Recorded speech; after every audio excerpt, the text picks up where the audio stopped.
കഴിഞ്ഞ ഒരു 24 മണിക്കൂറിൽ സംഭവിച്ചുകൊണ്ടിരിക്കുന്ന കാര്യങ്ങൾ അത്ര നല്ല കാര്യമായിട്ട് എനിക്ക് തോന്നുന്നില്ല. അതായത് ഞാൻ വളരെ ഇനോക്യസ് ആയിട്ട് വളരെ നല്ല ഉദ്ദേശത്തോടു കൂടിയാണ് ഒരു ട്വീറ്റ് ചെയ്തത്. അത് ട്വീറ്റിൽ ഇത്രേ പറഞ്ഞിട്ടുള്ളൂ, കോൺഗ്രസിൻ്റെ ഒരു നയത്തെയും ഞാൻ വിമർശിച്ചിട്ടില്ല.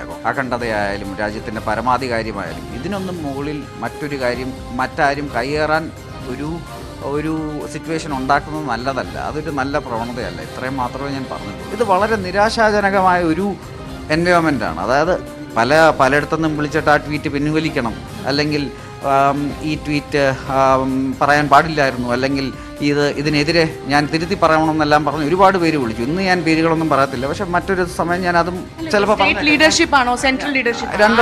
രണ്ടിടത്തൊന്നും ഉണ്ട്. കണ്ടുകൊണ്ടിരിക്കുന്നതെന്ന് പറഞ്ഞാൽ കഴിഞ്ഞൊരു 12-15 മണിക്കൂറുകളായിട്ട് പലരും വന്ന് ഇത് എവിടെ നിന്നാണ് വരുന്നതെന്ന് എനിക്ക് വളരെ വ്യക്തമായിട്ടറിയാം. വളരെ സംസ്കാരശൂന്യമായ ഭാഷയിൽ വളരെ അസഭ്യപരമായ ഒരുപാട് കാര്യങ്ങൾ ഒന്നൊന്നായി എഴുതുന്നു. അതുപോലെ കോളുകൾ വരുന്നു, വാട്സാപ്പ് മെസ്സേജുകൾ വരുന്നു. ഇതിൻ്റെ എല്ലാം പിന്നിൽ ആരാണെന്ന് എനിക്ക് വളരെ വ്യക്തമായിട്ടറിയാം. പക്ഷേ ഇങ്ങനെ ഇപ്പം ഇവർക്ക് ഇഷ്ടമില്ലാത്ത എന്തെങ്കിലും പറയുമ്പോഴത്തേനും ഇതുപോലെ തെറി വിളിച്ചും അസഭ്യം പറഞ്ഞും ഇങ്ങനത്തെ ഒരു സംസ്കാരശൂന്യമായ രീതിയിൽ ഇതുപോലെ ആൾക്കാരെ കൊണ്ടു നടക്കുന്ന ഒരു രീതിയിലേക്ക് ഈ കോൺഗ്രസ് പാർട്ടി അധപ്പതിച്ചു പോയതിൽ ഒരുപാട് വിഷമമുണ്ട്. നമസ്കാരം. കോൺഗ്രസിൽ ചിലരുടേത് സംസ്കാരശൂന്യ ഭാഷ.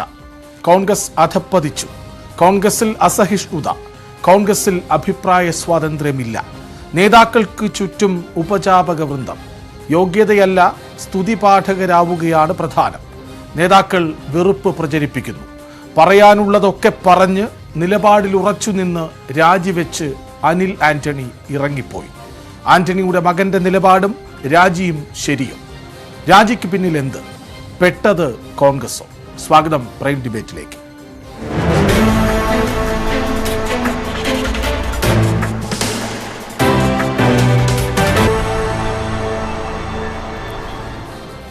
ചർച്ചയ്ക്കായി രാഷ്ട്രീയ നിരീക്ഷകൻ ശ്രീത് പണിക്കർ, വലതു നിരീക്ഷകൻ എൻ ശ്രീകുമാർ, കോൺഗ്രസ് നേതാവ് KP നൌഷാദ് അലി, BJP നേതാവ് KVS ഹരിദാസ് എന്നിവരൊപ്പം ചേരുന്നു.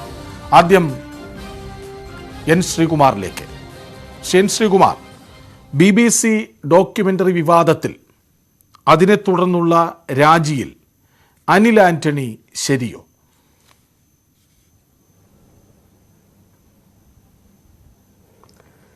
അല്ല, അനിൽ ആന്റണി ശരിയോ എന്ന് ചോദിച്ചാൽ അത് വ്യക്തിപരമായ കാര്യമായതുകൊണ്ട് അദ്ദേഹത്തിലാണ് അതിൻ്റെ ഉത്തരം പറയേണ്ടത്. അദ്ദേഹത്തിന് നിക്ഷിപ്തമാണ് ആ ചോദ്യത്തിൻ്റെ ഉത്തരം. പക്ഷേ അതിൽ കോൺഗ്രസ് ഇതിലൊരു സമ്മർദ്ദത്തിലായി എന്നുള്ള സത്യമാണ്. അത് അനിൽ ആന്റണി നടത്തിയ പ്രസ്താവന കൊണ്ടല്ല. കോൺഗ്രസിൻ്റെ ഇന്നത്തെ പ്രവർത്തക സമിതിയിൽ, അതായത് ഇപ്പോൾ പ്രവർത്തക സമിതി എല്ലാ സ്റ്റിയറിംഗ് കമ്മിറ്റിയാണ്. ആ സ്റ്റിയറിംഗ് കമ്മിറ്റിയിലെ ഏറ്റവും മുതിർന്ന നേതാക്കളിൽ ഒരാളുടെ മകനാണത് പറഞ്ഞത്. സത്യത്തിൽ ഇവിടെ AK ആന്റണി ബുദ്ധിമുട്ടിലായിരിക്കുകയാണ്. ആന്റണിയുടെ ഒരു സ്വഭാവ വൈശിഷ്ട്യം എന്താണെന്ന് വെച്ചാൽ അദ്ദേഹം മക്കളുടെ കാര്യത്തിൽ ഇടപെടാറില്ല. അത് വളരെ നന്നായിട്ട് അറിയുന്ന ഒരാളാണ് ഞാൻ. അപ്പോൾ രാഷ്ട്രീയത്തിൽ അനിൽ ആന്റണി പറയുമ്പോൾ AK ആന്റണി അതിനെ പ്രതികരിക്കണമെന്നില്ല. ഒരുപക്ഷെ നാളെ അദ്ദേഹം എത്രയായാലും മകനാണ്. അപ്പം മകനാണെങ്കിൽ പോലും രാഷ്ട്രീയത്തിൽ കോൺഗ്രസിനൊപ്പം നിൽക്കുന്ന ഒരാളാണ്. ആ നിലയ്ക്ക് ഒരു പക്ഷേ നാളെയോ മറ്റന്നാളൊക്കെ അദ്ദേഹത്തിൻ്റെ ഭാഗത്തുനിന്ന് പ്രതികരണം ഉണ്ടായേക്കാം. അത് നമുക്ക് കാത്തിരിക്കാനേ പറയുള്ളൂ. നമ്മളങ്ങനെ മുൻകൂട്ടി പറയാൻ എനിക്ക് കഴിയില്ല. പക്ഷേ ഇതിൽ കോൺഗ്രസ് സത്യത്തിൽ ഒരു ധർമ്മസങ്കടത്തിലായിട്ടുണ്ട്. കാരണം രണ്ട് കാര്യമുണ്ട്. ഒന്ന്, അനിൽ ആന്റണിക്ക് അഭിപ്രായങ്ങൾ പറയുന്നതിൽ കുഴപ്പമൊന്നുമില്ല. പക്ഷേ അദ്ദേഹത്തിന് ഇന്ന് 2 സ്ഥാനമുണ്ട് ദേശീയ തലത്തിലും കേരള തലത്തിലും IT-യുമായി ബന്ധപ്പെട്ട്. ഈ IT എന്ന് പറയുന്നത് കോൺഗ്രസിൻ്റെ പുതിയ സോഷ്യൽ മീഡിയയുമായി ബന്ധപ്പെട്ട പ്രവർത്തിക്കുന്ന ഒരു ടീമാണ്. അപ്പോൾ അത് വളരെ നിർണായകമായൊരു പദവിയാണത്. സംഗതി KPCC ഭാരവാഹികളെപ്പോലെയോ AICC ഭാരവാഹികളെപ്പോലെയോ ഒന്നും പാർട്ടി തലത്തിൽ സജീവമല്ലെങ്കിലും ആ പദവി വളരെ നിർണായകമാണ്. കാരണം സോഷ്യൽ മീഡിയ നിയന്ത്രിക്കുന്ന ഒരു സമിതിയാണത്. അതിൻ്റെ തലവൻ ആണ് അനിൽ. അപ്പോൾ അദ്ദേഹം അത് പറയുമ്പോൾ അദ്ദേഹത്തിൻ്റെ ഉദ്ദേശശുദ്ധി അദ്ദേഹം പറയുന്നതാണെങ്കിൽ പോലും അത് കേൾക്കുന്നവർക്ക് അത് രസിക്കില്ല. കാരണം AICC-യും KPCC-യും ഒരു നിലപാടെടുത്തിട്ടുണ്ട്. അത് മോദിയുടെ ഈ ഡോക്യുമെൻ്ററിയെക്കുറിച്ചുള്ള പ്രദർശനത്തിൽ എന്ത് ചെയ്യണം എന്നുള്ളതിനെക്കുറിച്ചാണ്. അത് രാഹുൽ ഗാന്ധിയാണ് വളരെ വ്യക്തമായി പറഞ്ഞിട്ടുണ്ട്, AICC പ്രസിഡൻറ്റ് പറഞ്ഞിട്ടുണ്ട്, KPCC-യും പറഞ്ഞിട്ടുണ്ട്. അപ്പോൾ അദ്ദേഹം സത്യത്തിൽ പ്രസ്താവന ഇറക്കേണ്ട ഒരു പദവിയിലിരിക്കുന്ന ആളല്ല അനിൽ ആന്റണി. അപ്പോൾ ആ പ്രസ്താവന ഒഴിവാക്കാമായിരുന്നു. കാരണം ഒരു വിവാദം ഉണ്ടാക്കുന്ന ഒരു സംഭവമാണ് ഈ ഈ ഡോക്യുമെൻ്ററി. കാരണം അതിലിപ്പോൾ ശശി തരൂർ ഒരു കാര്യം പറഞ്ഞിട്ടുണ്ടല്ലോ. ശശി തരൂരിൻ്റെ കുറിച്ച് പറയുമ്പോൾ നമ്മൾ നേരത്തെ തന്നെ പറഞ്ഞിട്ടുണ്ട് പാർട്ടിയുടെ നിലപാടിന് സമാന്തരമായ പല അഭിപ്രായങ്ങളും പറയുന്ന ഒരാളാണെന്ന്. അത് അദ്ദേഹം ഒന്നുകൂടെ വ്യക്തമാക്കിയിരിക്കുകയാണ്. പക്ഷേ ശശി തരൂർ പറയുന്ന പോലെ അല്ല അനിൽ ആൻ്റണി പറയുന്നത്.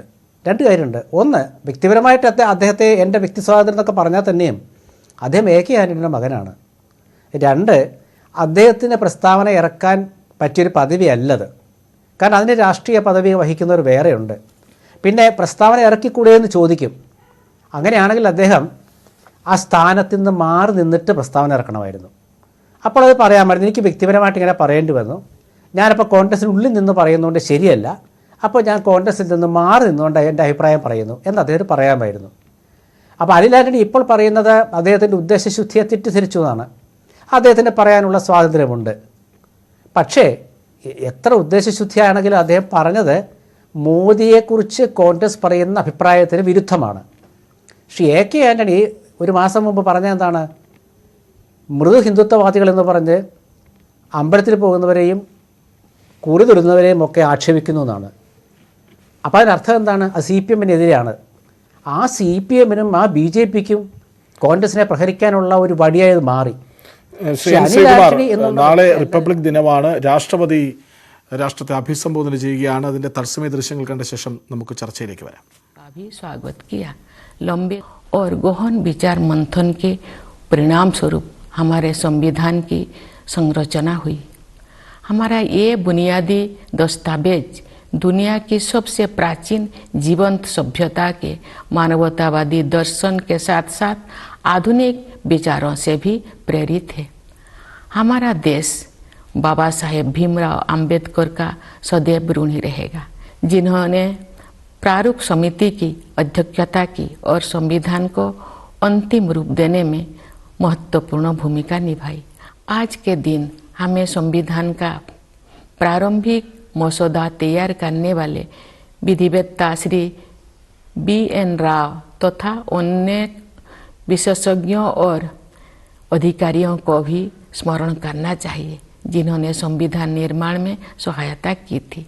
हमें इस बात का गर्व है कि उस संविधान सभा के सदस्यों ने भारत के सभी क्षेत्रों और समुदायों का प्रतिनिधित्व किया। संविधान निर्माण में सभा की 15 महिला सदस्यों ने भी योगदान दिया। संविधान में निहित आदर्शों ने निरंतर हमारे गणतंत्र को राह दिखाई है। इस अवधि के दौरान भारत एक गरीब और निरक्षर राष्ट्र की स्थिति से आगे बढ़ते हुए विश्व मंच पर एक आत्मविश्वास से भरे राष्ट्र का स्थान ले चुका है। संविधान निर्माताओं की सामूहिक बुद्धिमत्ता से मिली मार्गदर्शन की बिना प्रगति संभव नहीं थी। बाबा साहेब आम्बेडकर और अन्य विभूतियों ने हमें एक मानचित्र तथा एक नैतिक आधार प्रदान किया। उस राह पर चलने की जिम्मेदारी हम सब की है। हम काफ़ी हद तक उनकी उम्मीदों पर खरे उतरे भी हैं, लेकिन हम ये महसूस करते हैं कि गांधी जी के सर्वोदय की आदर्शों को प्राप्त करना अर्थात सभी का उत्थान किया जाना अभी बाकी है। फिर भी हमने सभी क्षेत्रों में उत्साहजनक प्रगति हासिल की है।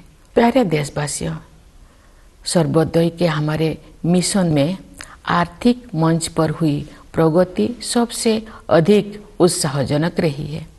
पिछले साल भारत दुनिया की 5वीं सबसे बड़ी अर्थव्यवस्था बन गया। ये उल्लेख करना जरूरी है कि ये उपलब्धि आर्थिक अनिश्चितता से भरी वैश्विक पृष्ठभूमि में प्राप्त की गई है। वैश्विक महामारी चौथे वर्ष में प्रवेश कर चुकी है और दुनिया के अधिकांश हिस्सों में आर्थिक विकास पर इसका प्रभाव पड़ रहा है। शुरुआती दौर में कोविड-19 से भारत की अर्थव्यवस्था को भी काफ़ी क्षति पहुंची। फिर भी सक्षम नेतृत्व और प्रभावी संघर्षशीलता के बल पर हम शीघ्र ही मंदी से बाहर आ गए और अपनी विकास यात्रा को फिर से शुरू किया। अर्थव्यवस्था के अधिकांश क्षेत्र अब महामारी के प्रभाव से बाहर आ गया है। भारत सबसे तेजी से बढ़ते हुए बड़ी अर्थव्यवस्था में से एक है और सरकार द्वारा समय पर किए गए सक्रिय प्रयासों द्वारा ही संभव हो पाया है। इस संदर्भ में आत्मनिर्भर भारत अभियान के प्रति जन सामान्यों के बीच विशेष उत्साह देखा जा रहा है। इसके अलावा विभिन्न क्षेत्रों के लिए विशेष प्रोत्साहन योजनाएं भी लागू की गई है। ये बड़े ही संतोष के विषय है कि जो लोग हाशिए पर रह गए थे उनका भी योजनाओं और कार्यक्रम में समावेश किया गया है तथा कठिनाई में उनकी मदद की गई है। റിപ്പബ്ലിക് ദിന തലേന്ന് രാഷ്ട്രപതി രാഷ്ട്രത്തെ അഭിസംബോധന ചെയ്യുന്നതിൻ്റെ തത്സമയമാണ് കണ്ടത്. നമുക്ക് ചർച്ചയിലേക്ക് വീണ്ടും വരാം. ശ്രീ കെ പി നൗഷാദ് അലി, ഈ കോൺഗ്രസിനെ നിയന്ത്രിക്കുന്നത് ഉപജാപക വൃന്ദങ്ങളും സ്തുതിപാഠകരുമാണ് എന്നാണ് അനിൽ ആൻ്റണി എന്ന് പറഞ്ഞത്. നമ്മളൊക്കെ കരുതിയത് കോൺഗ്രസ്സിലെ തന്നെ രണ്ടാമനെന്ന് കരുതപ്പെട്ട എ കെ ആൻ്റണിയൊക്കെയാണ് ഈ പാർട്ടിയെ നിയന്ത്രിക്കുന്നത് എന്നാണ്.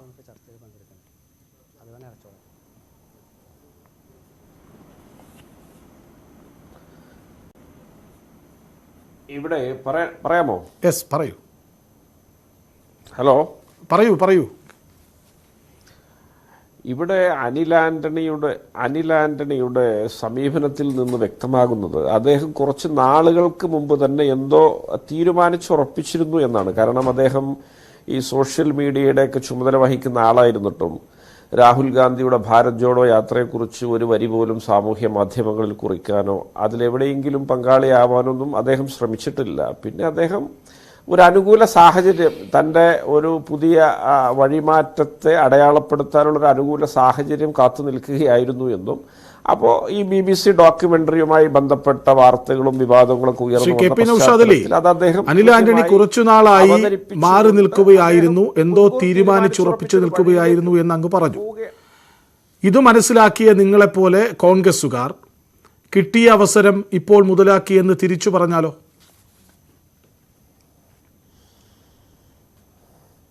അല്ല, ഇതിനകത്ത് എന്താണെന്നറിയോ, ഈ അദ്ദേഹത്തിൻ്റെ ഇപ്പോഴത്തെ വെളിപ്പെടുത്തലുകളുടെ അടിസ്ഥാനത്തിൽ അദ്ദേഹവുമായി ബന്ധപ്പെട്ട കാര്യങ്ങൾ നിരീക്ഷിക്കുമ്പോൾ മനസ്സിലായ ഒരു സംഗതിയാണ് ഞാൻ നിങ്ങളോട് പങ്കുവച്ചത്. ഇവിടെ എല്ലാ രാഷ്ട്രീയ പാർട്ടികളിലും അസംതൃപ്തരുണ്ട്, നിരാശരുണ്ട്, ഭഗ്നാശമായ മനസ്സുമായി സഞ്ചരിക്കുന്നവരുണ്ട്. അത് പല രീതിയിലുള്ള കാര്യങ്ങളായിരിക്കാം അവരെയൊക്കെ നിരാശപ്പെടുത്തുന്നത്. എന്നാൽ അധികാരമുള്ള ശക്തമായി നിൽക്കുന്ന രാഷ്ട്രീയ കാലാവസ്ഥയിൽ അത്തരം നിരാശകൾക്കും അത്തരം പിന്നെ അവനവൻ്റെ വിലാപങ്ങൾക്കൊന്നും വലിയൊരു പ്രസക്തി ഉണ്ടാവുകയില്ല. സ്വാഭാവികമായിട്ട് ദുർബലപ്പെട്ട് നിൽക്കുന്ന സാഹചര്യത്തിൽ ഇത്തരത്തിലുള്ള നിരാശകളൊക്കെ മുഴച്ചു നിൽക്കും, പലരും അത് പ്രകടിപ്പിക്കും. അത്തരത്തിലുള്ളൊരു സാഹചര്യമാണ് ഇന്ന് കോൺഗ്രസ് പാർട്ടിക്കുള്ളത്. അനിൽ ആന്റണിയെപ്പോലുള്ള ഒരാളും അതിൽ കക്ഷി ചേർന്നു എന്നുള്ളതാണ് ഞാൻ മനസ്സിലാക്കുന്നത്.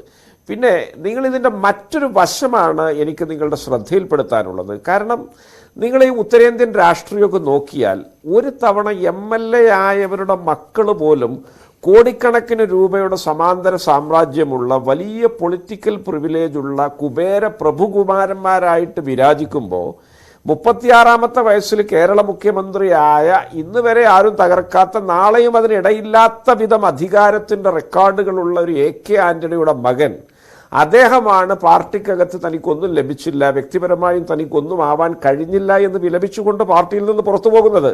ഇതിലൂടെ കോൺഗ്രസിനകത്ത് ഇന്നും ആദർശഗോപുരമായ അടിസ്ഥാനപരമായ പ്രത്യയശാസ്ത്രത്തോട് വലിയ പ്രതിബദ്ധതയുള്ള സത്യസന്ധരായ വലിയ മനുഷ്യരുണ്ട് എന്നുള്ളതിൻ്റെ ഒരു തെളിവ് കൂടിയാണത്.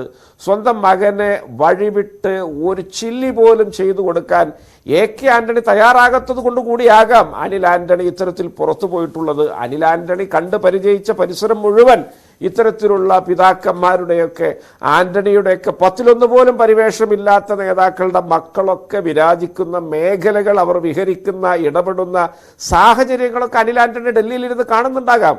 അതൊന്നും ആകാത്തതിൻ്റെയൊക്കെ വലിയ വ്യക്തിപരമായ വൈഷമ്യങ്ങൾ കൂടിയാവാം അദ്ദേഹത്തെ ഇത്തരത്തിലൊരു തീരുമാനത്തിലേക്ക് നയിച്ചത്. ഏതായാലും അദ്ദേഹത്തെ പോലെ വിവരവും വിദ്യാഭ്യാസവുമുള്ളൊരു ചെറുപ്പക്കാരനെ പ്രത്യയശാസ്ത്രപരമായ ബോധ്യങ്ങളല്ല നയിക്കുന്നത്. അദ്ദേഹത്തെ ഒരു ഓപ്പർച്യൂണിസ്റ്റിൻ്റെ കേവലമായ പരിമിതിക്കുള്ളിൽ മാത്രമാണല്ലോ അദ്ദേഹത്തിൻ്റെ കണ്ണുകൾ എന്നുള്ളത് വളരെ വേദനാജനകമാണ് എന്ന് കൂട്ടിച്ചേർക്കുവാൻ ഞാൻ ആഗ്രഹിക്കുകയാണ്. പിന്നെ അനിൽ ആന്റണിയെ സംബന്ധിച്ചിടത്തോളം അദ്ദേഹം കോൺഗ്രസിൽ അങ്ങനെ വലിയ പദവികൾ വഹിച്ച് വലിയ പാരമ്പര്യമുള്ള നേതാവല്ല. AK ആന്റണിയുടെ മകൻ എന്ന ഒരു പ്രത്യേക പരിവേഷം കൊണ്ട് മാത്രമാണ് നിങ്ങൾ ഉൾപ്പെടെ ഈ വിഷയം ഇന്ന് ചർച്ചക്കെടുക്കുന്നത്. ആരെങ്കിലുമൊക്കെ കൗതുകത്തോടെ ഇതിനെ വീക്ഷിക്കുന്നുണ്ടെങ്കിൽ അത്തരത്തിലൊക്കെ ഇതിനെ സമീപിക്കുന്നത് എന്നുള്ളത് ഒരു യാഥാർത്ഥ്യമാണ്. കോൺഗ്രസ് പാർട്ടിക്ക് ഇതുകൊണ്ട് പ്രത്യേകിച്ച് ഒരു നഷ്ടവും സംഭവിക്കാനില്ല. അദ്ദേഹം കേരളത്തിൽ അങ്ങനെ വ്യാപകമായ രാഷ്ട്രീയ പ്രവർത്തനം നടത്തിയ ആളല്ല. അദ്ദേഹം മുല്ലപ്പള്ളി രാമചന്ദ്രൻ KPC പ്രസിഡന്റായ കാലയളവിൽ ഒരു ചെറിയ സമയത്തേക്ക് തെരഞ്ഞെടുപ്പിന് മുന്നോടിയായിട്ട് സോഷ്യൽ മീഡിയയുടെ ചുമതല ഏറ്റെടുത്ത് മുന്നോട്ട് വരികയും അത്തരത്തിൽ സജീവമാകാൻ വേണ്ടി ശ്രമിക്കുകയും ചെയ്ത ഒരാളാണ്. എന്നതിനപ്പുറത്ത് അദ്ദേഹത്തിന് ആഴത്തിലുള്ള വേരോട്ടമോ അല്ലെങ്കിൽ പ്രവർത്തകരുമായിട്ടുള്ളൊരു സമ്പർക്കമോ അങ്ങനെ ഒരു ജനകീയ സ്വീകാര്യതയോ ഒന്നും അദ്ദേഹത്തിനില്ല. എന്നാൽ പോലും AK ആന്റണി എന്ന ജീവിക്കുന്ന ഇതിഹാസ സമാനനായ ഒരു നേതാവ്, എല്ലാ രാഷ്ട്രീയത്തിലുള്ളവരും അംഗീകരിക്കുന്ന ഒരു ടവറിംഗ് പേഴ്സണാലിറ്റിയുടെ മകൻ എന്നുള്ളതാണ് അദ്ദേഹത്തിൻ്റെ ഇപ്പോഴത്തെയും പ്രസക്തി. അതുതന്നെയാണ് നമ്മുടെ ഈ ചർച്ചയൊക്കെ ഇത്തരത്തിൽ മുന്നോട്ട് കൊണ്ടുപോകുന്നത്. ഏതായാലും ഈ വിഷമഘട്ടത്തിലും AK ആന്റണിയുടെ ശിരസ് ഉയർന്നു തന്നെ നിൽക്കും. അദ്ദേഹത്തിൻ്റെ ആ വലിപ്പം, അദ്ദേഹത്തിൻ്റെ നിസ്വാർത്ഥത, അദ്ദേഹത്തിൻ്റെ ആദർശാത്മകമായ രാഷ്ട്രീയം, അതിനോടുള്ള പ്രതിബദ്ധത, വ്യതിചലിക്കാത്ത അണുകിട തെറ്റിക്കാത്ത തൻ്റെ ശീലങ്ങൾ, ഇതൊക്കെ വലിയ തോതിൽ വീണ്ടും ചർച്ചയാക്കാൻ ഈ വിഷയം മറ്റൊരു തരത്തിൽ ഉപകരിക്കും എന്ന് ഞാൻ പ്രത്യാശിക്കുകയാണ്. ശരി, ഒരുപക്ഷെ KP നൗഷാദ് പറഞ്ഞു നിർത്തുന്നതിൽ ഒരു ശരിയുണ്ട്. കാരണം കോൺഗ്രസിൻ്റെ പല നേതാക്കളെയും വിളിക്കുമ്പോൾ AK ആന്റണി ഒരു വശത്ത് നിൽക്കുന്നത് കൊണ്ട് മാത്രം അനിൽ ആന്റണിക്കെതിരെ തുറന്നു പറയാൻ താല്പര്യമില്ല എന്ന് പറഞ്ഞവരുണ്ട്. ശ്രീജിത് പണിക്കർ, ഈ ഡോക്യുമെൻ്ററി വിവാദത്തിൽ പെടേണ്ടത് BJP ആയിരുന്നു, പെട്ടത് കോൺഗ്രസോ? ശ്രീജിത് പണിക്കർ. കൃഷ്ണരാജ്, താങ്കൾ ആ പറഞ്ഞത് ശരിയാണ്. കാരണം ഈ ചക്കിന് വെച്ചത് കൊക്കിന് കൊള്ളുക എന്ന രീതിയിലുള്ള ഒരു നാടൻ പ്രയോഗമുണ്ട്, ഒരു പഴഞ്ചൊല്ലുണ്ട്. അതേപോലെ ഇത് BJPക്കാണ് ഏറ്റവും കൂടുതൽ ബുദ്ധിമുട്ട് ഉണ്ടാക്കേണ്ടിയിരുന്നത്. എന്നാൽ ഫലത്തിൽ നമ്മൾ കാണുന്നത് പ്രശ്നങ്ങൾ ഉണ്ടാകുന്നത് മുഴുവനും കോൺഗ്രസിലാണ് എന്നുള്ളതാണ്. അതിപ്പോൾ ഈ കഴിഞ്ഞ കുറേ കാലമായിട്ട് ഇങ്ങനെ തന്നെയുള്ള ഒരു ട്രെൻഡ് ദേശീയ രാഷ്ട്രീയത്തിൽ തന്നെ തുടർന്ന് പോരുന്നതും നമ്മൾ കാണുന്നുണ്ട്. ഇപ്പം ഈ വിഷയത്തിൽ രാജ്യ താല്പര്യത്തിന് വിരുദ്ധമാണ് ഇതെന്ന് ശ്രീ അനിൽ ആന്റണി പറയുമ്പോൾ അത് അങ്ങനെയല്ല എന്ന രീതിയിലാണ് കോൺഗ്രസിലെ മറ്റ് പ്രധാനപ്പെട്ട നേതാക്കന്മാർ പറയുന്നത്. ഇതിൽ തന്നെ എതിരഭിപ്രായം നിലനിൽക്കുന്ന പല വിഷയങ്ങളുണ്ട്. ഇപ്പോൾ കേവലം നമ്മളിപ്പോൾ ശ്രീ അനിൽ ആന്റണിയുടെ ഒരു പ്രസ്താവനയെ ഇഴകേറി പരിശോധിച്ച് അതിൽ കോൺഗ്രസിന്റെ നേതാക്കന്മാർക്കുള്ള വിയോജിപ്പ് എന്തുകൊണ്ടാണ് എന്ന് പറയുന്നതിനപ്പുറത്തേക്ക് കോൺഗ്രസ് എന്തുകൊണ്ടാണ് ഒരു ഡിവൈഡഡ് ഹൗസായി തുടരുന്നത് എന്നതിൻ്റെ ചില ഉദാഹരണങ്ങൾ കൂടി ഇതിലുണ്ട്. ഇപ്പോൾ ഉദാഹരണത്തിന് ശശി തരൂരിന്റെ പ്രസ്താവന നോക്കൂ. അദ്ദേഹം പറയുന്നത് ഈ ഗുജറാത്ത് വിഷയം എന്ന് പറയുന്നത് 2 പതിറ്റാണ്ടിന് മുമ്പ് നടന്നതാണ്. ആ വിഷയം ഇവിടെ തീർപ്പ് കൽപ്പിക്കപ്പെട്ടതാണ്. നിങ്ങൾക്ക് രാഷ്ട്രീയമായിട്ടുള്ള വിയോജിപ്പുകളോ കാര്യങ്ങളോ ഒക്കെ ഉണ്ടായിരിക്കാം, പക്ഷേ രാജ്യത്തെ പരമോന്നത കോടതി അത് തീർപ്പ് കൽപ്പിച്ചതാണ്. സമാനമായിട്ട് അത്രയും പോലും എനിക്ക് തോന്നുന്നില്ല നേരിട്ട് ശ്രീ അനിൽ ആന്റണി പറഞ്ഞിട്ടില്ല. പക്ഷെ അദ്ദേഹം പറയുന്നത് എന്താണ്? അദ്ദേഹം ഇവിടെ പറയുന്നത് വിദേശത്തു നിന്നുള്ള നിക്ഷിപ്ത താല്പര്യമുള്ള ചില വ്യക്തികളുടെ, ചില സർക്കാരുകളുടെ ഭാഗമായിട്ടുള്ള ഒരു മാധ്യമം, ആ മാധ്യമത്തിന്റെ കാഴ്ചപ്പാടുകൾക്ക് നമ്മുടെ രാജ്യത്തെ ഇൻസ്റ്റിറ്റ്യൂഷനുകളെക്കാൾ കൂടുതൽ പ്രാധാന്യം അത് നൽകേണ്ടതില്ല. കാരണം അത് തെറ്റായിട്ടുള്ള ഒരു കീഴ്വഴക്കമാണ്, അത് നമ്മുടെ സോവറിനിറ്റിയെ ബാധിക്കുന്നതാണ് എന്നാണ് പറയുന്നത്. ഇപ്പൊ സോവറിനിറ്റിയെ ബാധിക്കുക എന്ന് പറയുമ്പോൾ മറ്റൊരാളിന്റെ പ്രസ്താവന മറ്റേതെങ്കിലും ഒരു വിദേശ രാജ്യമോ ആ വിദേശ രാജ്യത്തിന്റെ അഫിലിയേറ്റഡ് ആയിട്ടുള്ള ഒരു മീഡിയയോ പറഞ്ഞതുകൊണ്ട് അത് നമ്മുടെ സോവറിനിറ്റിയെ ബാധിക്കും എന്ന രീതിയിൽ ഞാനും കരുതുന്നില്ല. അക്കാര്യത്തിൽ ശ്രീ ശശി തരൂർ പറഞ്ഞതുപോലെ തന്നെയാണ് ഞാൻ കരുതുന്നത്. പക്ഷെ ഇവിടെയുള്ള ഒപ്പീനിയൻ ഡിഫറൻസ് നോക്കൂ. ശശി തരൂർ പറയുന്ന ഭാഗം പോലും പറയാനായിട്ട് യൂത്ത് കോൺഗ്രസിന്റെ സംസ്ഥാന നേതാവായിട്ടുള്ള ശ്രീ ഷാഫി പറമ്പിൽ തയ്യാറാകുന്നില്ല.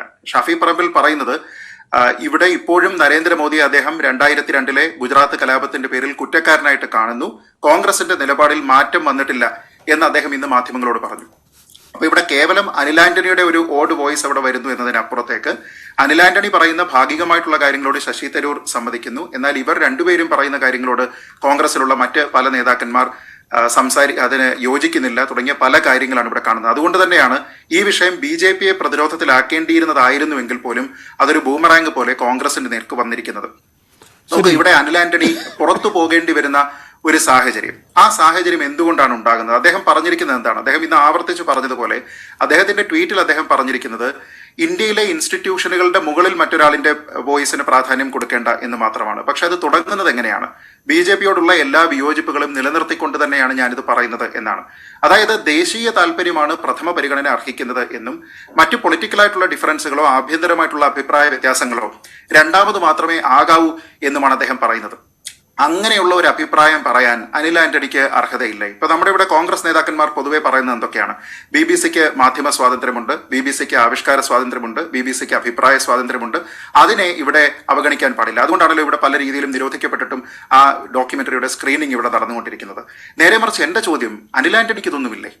അനിൽ ആന്റണിക്ക് അഭിപ്രായ സ്വാതന്ത്ര്യവും അദ്ദേഹത്തിന്റെ ആവിഷ്കാര സ്വാതന്ത്ര്യവും ഒക്കെ തന്നെ ആൾക്കാർ ഇന്ന് ചോദ്യം ചെയ്യുന്ന രീതിയിലേക്ക് വന്നിരിക്കുകയാണ്.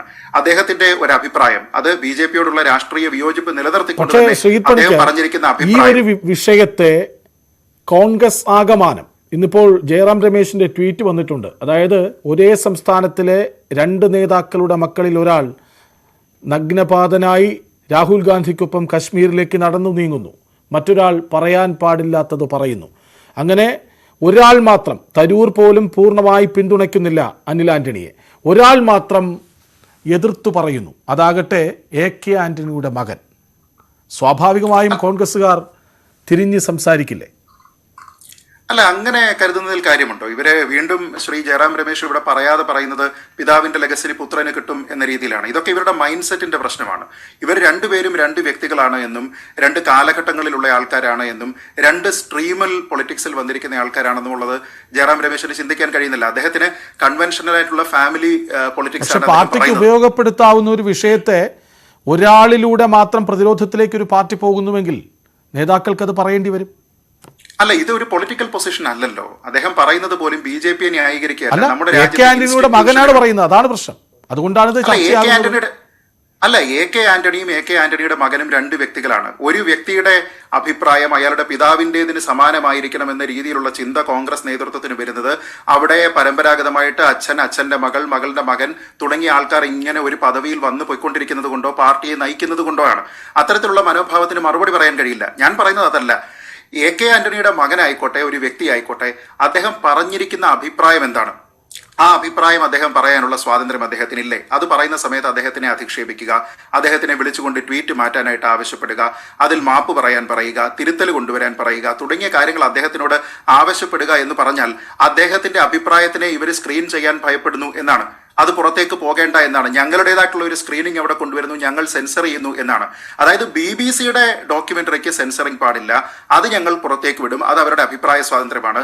നേരെ മറിച്ച് അനിൽ ആന്റണി ഒരു അഭിപ്രായം പറഞ്ഞാൽ അതിനെ ഞങ്ങൾ സ്ക്രീൻ ചെയ്യും, അദ്ദേഹത്തിന്റെ അഭിപ്രായം പുറത്ത് സ്ക്രീൻ ചെയ്ത് കാണിക്കാൻ പാടില്ല, അതിനെ ഞങ്ങൾ സെൻസർ ചെയ്യും എന്ന് പറയുന്നതും അദ്ദേഹത്തിന്റെ അഭിപ്രായ സ്വാതന്ത്ര്യം നിഷേധിക്കുന്നതും എന്തിന്റെ പേരിലാണ് എന്നുള്ള ഒരു ചോദ്യമില്ലേ? ഞാനിവിടെ കാണുന്ന ഒരൊറ്റ പ്രശ്നം മാത്രമേ ഈ വിഷയത്തിലുള്ളൂ.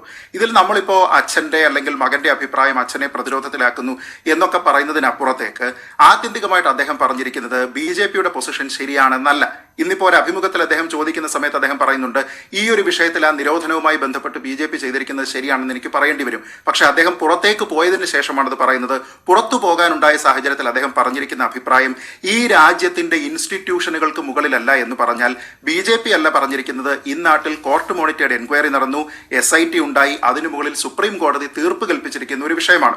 അതുകൊണ്ട് തന്നെ സുപ്രീം കോടതിയെ നിങ്ങൾക്ക് വിശ്വസിക്കാൻ കഴിയില്ല എങ്കിൽ ജനാധിപത്യ പ്രക്രിയയിൽ ജനാധിപത്യ ക്രമത്തിൽ ഇടപെട്ടുകൊണ്ട് ഒരു പൊളിറ്റിക്കൽ പാർട്ടി എന്ന രീതിയിൽ അതിന്റെ നേതാക്കൾ എന്ന രീതിയിൽ നിങ്ങൾ എന്താണ് പറയാൻ പോകുന്നത്? സുപ്രീം കോടതിയിൽ നിങ്ങൾ ലീഗൽ അവന്യൂസ് ഉപയോഗിച്ചുകൊണ്ട് ഫൈറ്റ് ചെയ്യുകയും ഒരു കേസ് പരാജയപ്പെടുകയും ചെയ്തു കഴിഞ്ഞാൽ പിന്നീടുള്ള കാലം അത്രയും നിങ്ങൾ ആ വിധിയിൽ ഞങ്ങൾ വിശ്വസിക്കുന്നില്ല, കോടതിക്കാണ് തെറ്റുപറ്റിയത് എന്ന് വിശ്വസിച്ചാൽ അതൊരു ജനാധിപത്യ ക്രമത്തിലുള്ള അന്തസ്സത്ത നിങ്ങൾ മനസ്സിലാക്കുന്ന പാർട്ടിയല്ല, വ്യക്തികളല്ല, തന്നെയുമല്ല ജനാധിപത്യ ക്രമത്തിന്റെ ഒരു കോടതിയുടെ ഉത്തരവാദിത്വം എന്താണെന്ന് കൂടി മനസ്സിലാക്കുന്നില്ല. ഈ BBC-യുടെ ഡോക്യുമെന്ററി രാജ്യത്തിന്റെ പരമാധികാരത്തിനെതിരെ എന്നാണ് ആ വിവാദ പരാമർശം അനിൽ ആന്റണി നടത്തിയത്. ഈ ഇന്ത്യയുടെ പരമാധികാരം എന്നാൽ മോദി എന്നാണോ?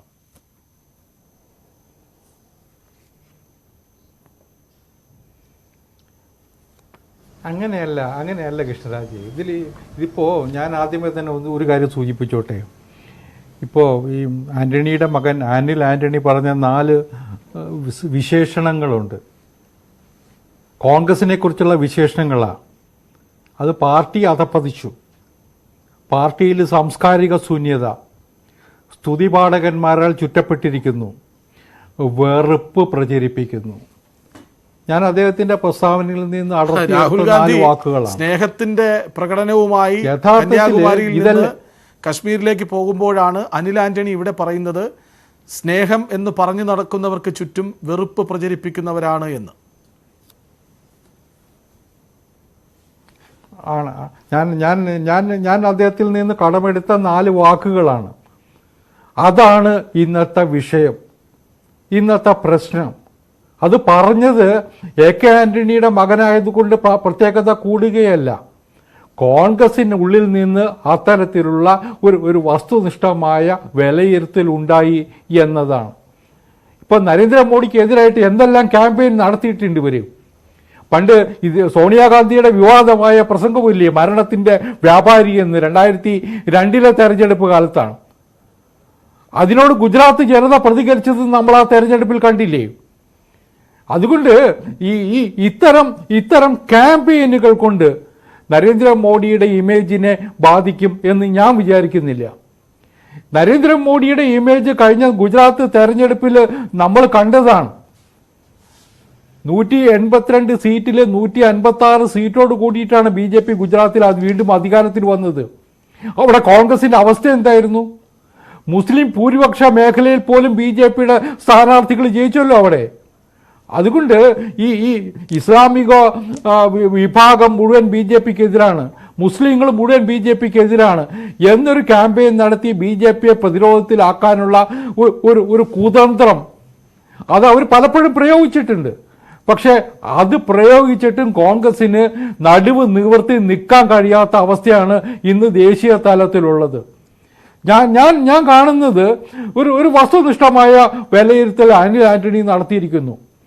അതിനോട് ആന്റണിക്ക് യോജിപ്പില്ല, ആന്റണി മറ്റൊരു നിലപാടിലാണ് എന്നൊക്കെ ഇപ്പൊ കോൺഗ്രസ്സുകാർ പറയുന്നുണ്ട്. ആണോ അല്ലയോ എന്ന് പറയേണ്ടത് ആന്റണി തന്നെ. ആന്റണി ഇതുവരെ മനസ്സ് തുറന്നിട്ടില്ല. ഇന്ന് മൈക്കും കൊണ്ട് മാധ്യമപ്രവർത്തകരെ പിന്നാലെ കൂടിയിട്ടും നോ എന്ന് ആന്റണി പറഞ്ഞിട്ടില്ല. ഇന്നത്തെ രാത്രി നമ്മൾ ഇരിക്കുന്ന സമയത്ത് ആന്റണിയുടെ നിലപാട് എന്താണ് എന്നുള്ള സംശയം നിലനിൽക്കുകയാണ്. കാരണം കഴിഞ്ഞ കുറേ നാളായിട്ട് ആന്റണി കോൺഗ്രസിന്റെ എല്ലാ തീരുമാനങ്ങളിലും ഉണ്ടായിരുന്ന ആളാണ്. ഡൽഹിയിലെ സിരാ കേന്ദ്രത്തിൽ ഉണ്ടായിരുന്ന ആളാണ്. ഇപ്പൊ കഴിഞ്ഞ കുറേ നാളായിട്ട് അദ്ദേഹം തിരുവനന്തപുരത്ത് വന്ന് കൂടിയിരിക്കുന്നു. അദ്ദേഹത്തിന്റെ മനസ്സിലും ഇത്തരത്തിലുള്ള ചിന്തകളുണ്ടോ അറിയില്ല, നമുക്ക് കാത്തിരുന്ന് കാണാം. പക്ഷേ ഒരു കാര്യം ഞാൻ ഉറപ്പിച്ചു പറയുന്നു, ഇന്നും മൈക്കുമായിട്ട് മാധ്യമപ്രവർത്തകര് സംശയം ഉന്നയിക്കുന്നു. ആന്റണിക്ക് പോലും മാധ്യമപ്രവർത്തകർ പിന്നാലെ പോയിട്ടും ആന്റണിക്ക് മകൻ പറയാമായിരുന്നു, അത് പറഞ്ഞില്ല. ആന്റണിയോട് ചോദിച്ചിട്ടല്ല അനിൽ ആന്റണി രാജിവെച്ചത്. അദ്ദേഹം അങ്ങനെയാണ് പ്രതികരിച്ചത്. അമ്മയോട് ചോദിച്ചിട്ടില്ല, രാഹുൽ ഗാന്ധിയോട് പറഞ്ഞിട്ടില്ല, ആരോടും പറഞ്ഞിട്ടില്ല. എനിക്ക് നല്ലതെന്ന് തോന്നി ഞാൻ ആ തീരുമാനമെടുത്തു എന്നാണ്. ഇപ്പോൾ BJP ആരോപിക്കുന്നു ആന്റണിയുടെ മനസ്സിലും മാറ്റമുണ്ടോ എന്ന സംശയം. ശ്രീകുമാർ,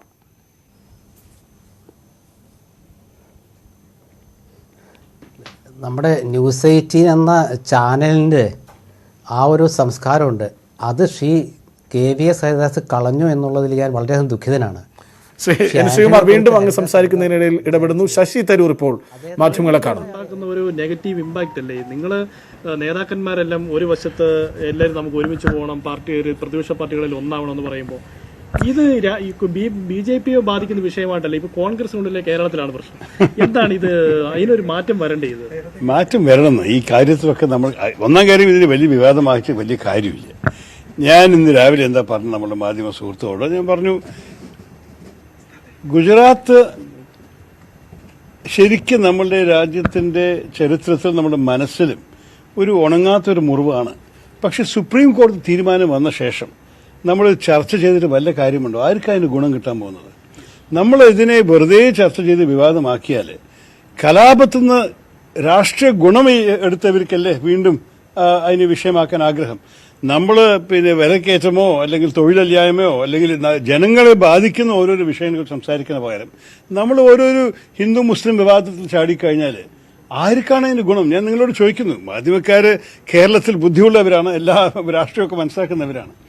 അതുകൊണ്ടാണ് ഞാൻ ഇതിനെക്കുറിച്ച് ഇനി സംസാരിച്ച് വലിയ കാര്യമില്ല.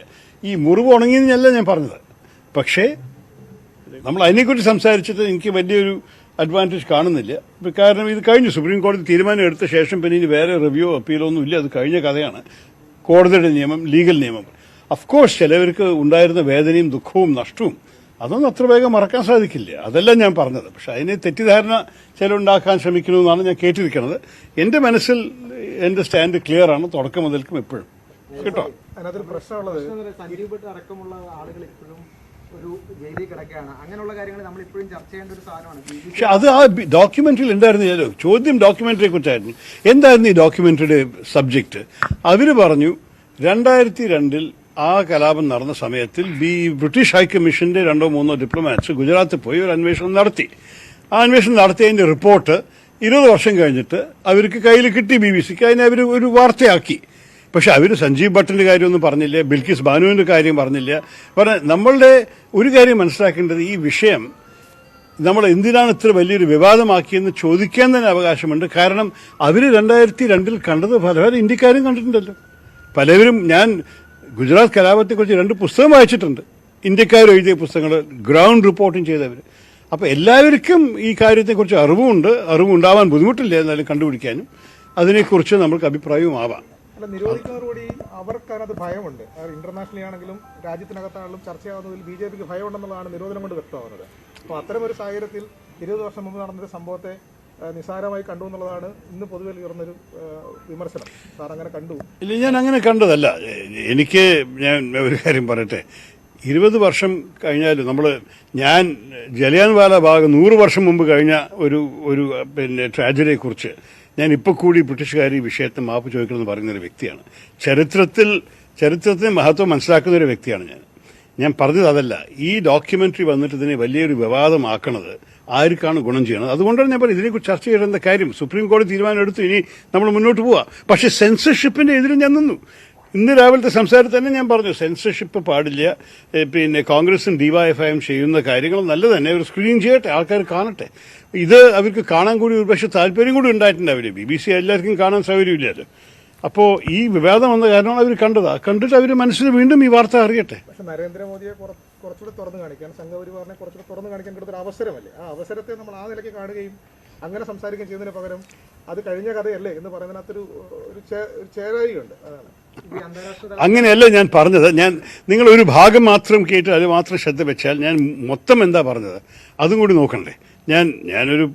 നിങ്ങളെല്ലാവരും ഇപ്പോൾ ഒരു 15-20 മിനിറ്റ് സംസാരിച്ചിട്ടാണ് നിങ്ങൾ അതിലത്തെ ഒരു മിനിറ്റിൽ മാത്രം ശ്രദ്ധ വെക്കുന്നത്. ഞാൻ പറഞ്ഞ കാര്യങ്ങൾ അതിലൊരു കുറച്ചും കൂടി പൂർണ്ണമായി നോക്കുകയാണെങ്കിൽ ഒരിക്കലും എൻ്റെ സിമ്പത്തീസ് വേറെ ആരുടെയും ഒപ്പം ആവാൻ സാധിക്കില്ല. എൻ്റെ മനസ്സും ഞാൻ അനുഭവിച്ച ദുഃഖങ്ങളും ഞാൻ ഇതിനെക്കുറിച്ച് എഴുതിയ കാര്യങ്ങളും ഞാൻ ഒരു വിധത്തിലും പിൻവലിക്കുന്നില്ല. പക്ഷേ എൻ്റെ അഭിപ്രായത്തിൽ എനിക്ക് തോന്നി ഈ വിഷയത്തിന് ഇപ്പോൾ വിവാദമാക്കുന്നത് നമ്മൾക്ക് വലിയ ഗുണം ചെയ്യില്ല. പക്ഷേ അവർ സെൻസർ ചെയ്യാൻ തുടങ്ങിയപ്പോൾ ഞാൻ അപ്പോഴേ പറഞ്ഞു, ആ സെൻസർഷിപ്പ് അവർക്ക് തന്നെ അത് ചെയ്യാറുന്നില്ല, കാരണം അവർക്ക് ദോഷമേ ചെയ്യുള്ളൂ. പക്ഷേ അതിൻ്റെ എതിരെ നമ്മൾ ശക്തമായി നിൽക്കണം എന്ന് ഞാനും പറഞ്ഞു. അതുമാത്രമല്ല, ഞാൻ വേറെ പല സ്റ്റേറ്റ്മെൻറ്റ്സ് പിന്തുണ കൊടുത്തിട്ടുണ്ട് നമ്മുടെ യൂത്ത് കോൺഗ്രസും DYFIക്കാർക്കും ഇത് ചെയ്തതിന്, ആൾക്കാർക്ക് ഇത് കാണിച്ചു കൊടുത്തതിന്. കേട്ടോ,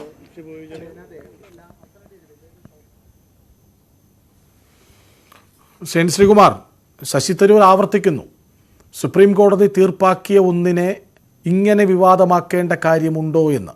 അതേസമയം അദ്ദേഹം പറയുന്നുണ്ട് ഡോക്യുമെൻ്റ് പ്രദർശിപ്പിക്കുന്നതിൽ തെറ്റൊന്നുമില്ല, പക്ഷേ ഇതൊരു വലിയ സംഭവമായി കാണേണ്ട എന്ന്. കോൺഗ്രസിന് എന്ത് ഗുണം?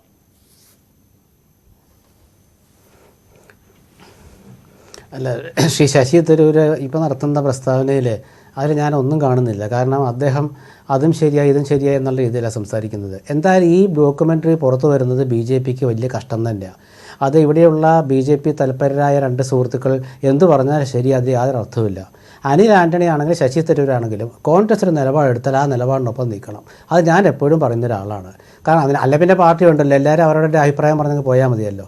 അപ്പോൾ അത് അങ്ങനെ തന്നെ വേണം. പിന്നെ നേരത്തെ ഹരിദാസ് പറഞ്ഞത്, ഹരിദാസ് ഒരിക്കലും അങ്ങനെ പറയാൻ പാടില്ലാത്തത്. കാരണം രാജഗോപാൽ ശ്രീരാമകൃഷ്ണൻ്റെ സ്പീക്കർ സ്ഥാനത്തേക്ക് വോട്ട് ചെയ്തപ്പോൾ കോൺഗ്രസ്സുകാരൊന്നും പറഞ്ഞിട്ട് എനിക്കറിവില്ല അദ്ദേഹം മാർക്സിസ്റ്റ് പാർട്ടിയിലേക്ക് പോകാനുള്ളതിൻ്റെ തുടക്കമാണെന്ന്. നമ്മൾ അങ്ങനെയൊക്കെ മുതിർന്ന ആളുകളെ കുറിച്ച് പറയുമ്പോൾ കുറച്ചൊന്ന് അദ്ദേഹം ശ്രദ്ധിക്കാതെ പെട്ടെന്നുള്ള വികാരത്തിൽ പറഞ്ഞതാണെങ്കിൽ എനിക്ക് വിരോധമില്ല. പക്ഷേ തികച്ചും തെറ്റാണ്. അപ്പം ഞാൻ ഇതിവിടെ ചർച്ചയാക്കാൻ ഉദ്ദേശിക്കുന്നതേ ഇല്ല. രണ്ടാമത്തെ കാര്യം എന്താണെന്ന് വെച്ചാൽ ഇവിടെ പറഞ്ഞ കാര്യം എന്താണ്, ഇപ്പോൾ ശശി തരൂരിനെ കുറിച്ച് ഇപ്പോൾ കൃഷ്ണരാജ് ചോദിച്ചല്ലോ. ശശി തരൂർ ഇതിൽ പ്രതികരിക്കേണ്ട കാര്യമില്ലെന്നേ. ഇത് AICC ഒരു തീരുമാനമെടുത്തു, രാഹുൽ ഗാന്ധി തീരുമാനമെടുത്തു, ഖാർഗെ തീരുമാനമെടുത്തു. എന്താണ് തീരുമാനം? ഇത് ഗുജറാത്ത് കലാപത്തെക്കുറിച്ച് ഡോക്യുമെൻ്ററി വന്നു. ആ ഡോക്യുമെൻ്ററി സത്യം എപ്പോഴെങ്കിലും പുറത്തു വരുന്ന രാഹുൽ ഗാന്ധി പറഞ്ഞത്. അപ്പോൾ ആ സത്യം പുറത്തു വരും എന്നതിൻ്റെ ഒപ്പമാണ് ശശി തരൂർ നിൽക്കേണ്ടത്. അതുകൊണ്ട് ആ സത്യത്തെ പുറത്തു കൊണ്ടുവരാൻ ശ്രമിക്കുമ്പോൾ അത് അങ്ങനെ വേണ്ടിയിരുന്നില്ല, ഇങ്ങനെ വേണ്ടിയിരുന്നില്ല ഒക്കെ പറയുന്നതിന് യാതൊരർത്ഥവുമില്ല. പാർട്ടിയുടെ നിലപാടെടുത്താൽ പാർട്ടിക്കൊപ്പം നിൽക്കണം. അതല്ലേ പിന്നെ ഇവരൊക്കെ ഞാൻ പറഞ്ഞ പാർട്ടിക്ക് ആരും വിധേയരായി നിൽക്കണം, പാർട്ടിക്ക് അതീതരല്ല ആരും. അത് ആദ്യം മനസ്സിലാക്കുക. അത് AK ആൻ്റണിയുടെ മകനാണെങ്കിലും ശരി, നിങ്ങളൊക്കെ വളരെ പ്രൗഢഗംഭീരമായി അവതരിപ്പിക്കുന്ന ശശി തരൂരാണെങ്കിലും ശരി, ശശി തരൂരിനെ കുറിച്ച് മുമ്പ് നമ്മൾ പറഞ്ഞതിൻ്റെ വ്യത്യാസം എന്താണ്? അദ്ദേഹം പാർട്ടിക്ക് കീഴ്പ്പെട്ട് നിൽക്കുന്നില്ല. ഇങ്ങനെ ഒരു സുപ്രധാന സംഭവമാണ് ഈ ഡോക്യുമെൻ്ററി എന്ന് പറയുന്നത്. എന്താണ് ആ ഡോക്യുമെൻ്ററി? ഒരു പ്രധാനമന്ത്രിയെ കുറിച്ചുള്ള ഒരു ബ്രിട്ടീഷ് ആണെങ്കിൽ സിനിമയാണല്ലോ, സംശയമൊന്നും ഇല്ലാത്ത കാര്യമാണല്ലോ. അത് ഇന്ത്യയിൽ അവതരിപ്പിക്കാൻ പറ്റില്ല എന്ന് പറഞ്ഞാൽ എന്തിനാ BJP സുഹൃത്തുക്കൾ തിരുവനന്തപുരത്ത് ഇന്നലെ മറ്റേ ലാത്തിക്ക് അടിയേക്കാൻ പോയത് എന്തിനാ? ഒരു സിനിമ പ്രദർശിപ്പിച്ച ജനങ്ങളുടെ മനസ്സ് മാറും എന്നവർ ചിന്തിച്ചില്ലേ? അതല്ല എൻ്റെ അർത്ഥം. അതാണ് ശ്രീ ഹരിദാസ് മനസ്സിലാക്കേണ്ടത്. അതായത് ഒരു സിനിമ പ്രദർശിപ്പിച്ചാൽ ആ സിനിമ കണ്ടവർ മോദിയെക്കുറിച്ച് എന്ത് ചിന്തിക്കുന്ന ഭയപ്പാടവർക്കുണ്ട്. അല്ല എന്തിനാ എതിർക്കാൻ പോകുന്നത്? എത്രയോ സിനിമ നമ്മുടെ നാട്ടിൽ പ്രദർശിപ്പിച്ചു പോകുന്നു, ഡോക്യുമെൻ്ററികൾ പ്രദർശിപ്പിക്കുന്നു. അപ്പോൾ അവർക്ക് ഭയമുണ്ട്, യാതൊരു സംശയമില്ല, ഭയമുണ്ട്. ആ ഭയമുള്ളതുകൊണ്ടാണല്ലോ. അല്ലെങ്കിൽ ശശി തരൂർ പറഞ്ഞ പോലെ അവരും അവഗണിച്ചാൽ പോരെ, BJP അങ്ങ് അവഗണിച്ചാൽ പോരെ. ഇതെന്തെങ്കിലും ഒരു ഡോക്യുമെൻ്ററി നടത്തിക്കോട്ടെ. BJPയുടെ അഭിപ്രായം പറഞ്ഞത് ഈ ഡോക്യുമെൻ്ററി ഞങ്ങൾക്ക് വിശ്വാസമില്ല, ഇത് സുപ്രീം കോടതി തീർപ്പാക്കിയതാണ്, അതുകൊണ്ട് ഇത് എവിടെ വേണേൽ പ്രദർശിപ്പിച്ചോട്ടെ, ഞങ്ങൾക്ക് ഒരു പ്രശ്നവുമില്ല എന്ന് BJPയാണ് പറയേണ്ടത്, അല്ല കോൺഗ്രസ് അല്ല പറയേണ്ടത്. കോൺഗ്രസ് എടുത്ത നിലപാട് ഇവിടെ മാന്യമായ നിലപാടാണ്. എന്താണ് ആ മാന്യമായ നിലപാട്? ഒരു ഡോക്യുമെൻ്ററി അത് ബ്രിട്ടീഷുകാരെടുത്തോ അമേരിക്കക്കാരെടുത്തോ എന്നുള്ളതല്ല. കാരണം കാലദേശാതീതം എന്നല്ലേ നമ്മൾ പറയാം കലയ്ക്ക്, സിനിമയ്ക്കാണെങ്കിലും. അപ്പോൾ ഇന്ത്യയെ മോശമായി ചിത്രീകരിക്കുന്ന സിനിമയാണെങ്കിൽ നിങ്ങൾ ഈ പറയുന്നതൊക്കെ ശരിയാണ്. ഇത് ഒരാൾ മുഖ്യമന്ത്രിയാക്കുന്ന സമയത്ത് നടന്ന സംഭവത്തെക്കുറിച്ച് ഒരു ഡോക്യുമെൻ്ററി വരുന്നു. അത് വേണമെങ്കിൽ അവർക്ക് നിയമപരമായിട്ട് നേരിടാൻ, ഏത് രീതി വേണം നേരിടാൻ കുഴപ്പമില്ല. അത് ഇന്ത്യയിൽ അവതരിപ്പിക്കുമ്പോൾ ആ അവതരിപ്പിക്കുന്നതിനെ തടയാൻ അവർ ശ്രമിക്കുമ്പോൾ എന്തിനാണ് തടയാൻ ശ്രമിക്കുന്നതിന് ചോദ്യം വരും. ആ ചോദ്യത്തിന് ഇവർക്കാർക്കും ഉത്തരം പറയാൻ പറ്റുന്നില്ല. മറ്റേ KVS ഹരിദാസും ശ്രീജിത്ത് പണിക്കരൊക്കെ ഉത്തരം പറയേണ്ട അതിനാണ്. എന്തിനാണ് തടയാൻ ശ്രമിക്കുന്നത്? എന്തിനാണ് BJPക്കാർ തല്ലുകൊള്ളാൻ പോകുന്നത്? ഒരു സിനിമ പ്രദർശിപ്പിച്ചാൽ അത് ഞങ്ങൾക്ക് ബാധകമല്ല എന്നല്ല പറയേണ്ടത്. കോൺഗ്രസിൻ്റെ നിലപാടുണ്ട്. അത് രാഹുൽ ഗാന്ധിയും മല്ലികാർജ്ജുൻ ഖാർഗെയും വ്യക്തമായി പറഞ്ഞു. രാഹുൽ ഗാന്ധി പറഞ്ഞതിന് ഞാനിവിടെ പ്രാധാന്യം കൊടുക്കാൻ കാരണം അദ്ദേഹം ഇന്ത്യയെ ഒന്നിപ്പിക്കുന്നു എന്ന ഒരു യാത്ര നടത്തിക്കൊണ്ട് അതിൻ്റെ പര്യവസാനത്തിൽ എത്തിയിരിക്കുകയാണ്. നാളെ റിപ്പബ്ലിക് ഡേക്ക് അദ്ദേഹം അവിടെ എത്തുകയാണ്. റിപ്പബ്ലിക് ഡേ കഴിഞ്ഞാൽ ഒരു 3-4 ദിവസത്തുള്ള പര്യടനം അവിടെ സമാപിക്കുകയാണ്. അപ്പോഴാണ് അദ്ദേഹം പറയുന്നത് സത്യം പുറത്തു വരുമെന്ന് പറഞ്ഞതിൻ്റെ അർത്ഥം എന്താ? അപ്പോൾ ആ സത്യം പുറത്തു വരുമെന്ന് പറയുമ്പോൾ ആ സത്യം പുറത്തു വരുമെന്ന് കോൺഗ്രസിൻ്റെ ഒരു പ്രമുഖ നേതാവ്, പ്രധാനമന്ത്രി സ്ഥാനാർത്ഥി പറഞ്ഞാൽ അതിൽ നിൽക്കണം. എതിരഭിപ്രായം ഉണ്ടെങ്കിൽ നമുക്ക് AICCയുടെ കമ്മിറ്റി കൂടുമ്പോൾ അതിൽ പറയാം, അല്ലെ KPCC കമ്മിറ്റി കൂടുമ്പോൾ അതിൽ പറയാം. ഞങ്ങൾക്ക് ഇതിൽ യോജിപ്പില്ല, അതുകൊണ്ട് ഞങ്ങൾക്ക് ചില അഭിപ്രായങ്ങൾ പറയാനുണ്ടെന്ന് പറയാം. ഇത് ആ രീതിയിലാണ്. KP നൗഷാദലി, ചിലരുടേത് സംസ്കാരശൂന്യമായ ഭാഷ, അസഭ്യവർഷം പറയുന്നു. ഇതൊന്നും നല്ല പ്രവണതയല്ല. കോൺഗ്രസിൽ അഭിപ്രായ സ്വാതന്ത്ര്യമില്ല, വെറുപ്പിനിടയിൽ തുടരാനാവില്ല, സംസ്കാരശൂന്യമായ രീതിയിൽ ഈ പാർട്ടി അധപ്പതിച്ചു എന്നുവരെ പറയുന്നത് AK ആന്റണിയുടെ മകനാണ്. നോക്കൂ, ആന്റണിയുടെ മകന് പോലും പ്രവർത്തിക്കാനാവാത്ത ദുരവസ്ഥയോ കോൺഗ്രസിൽ?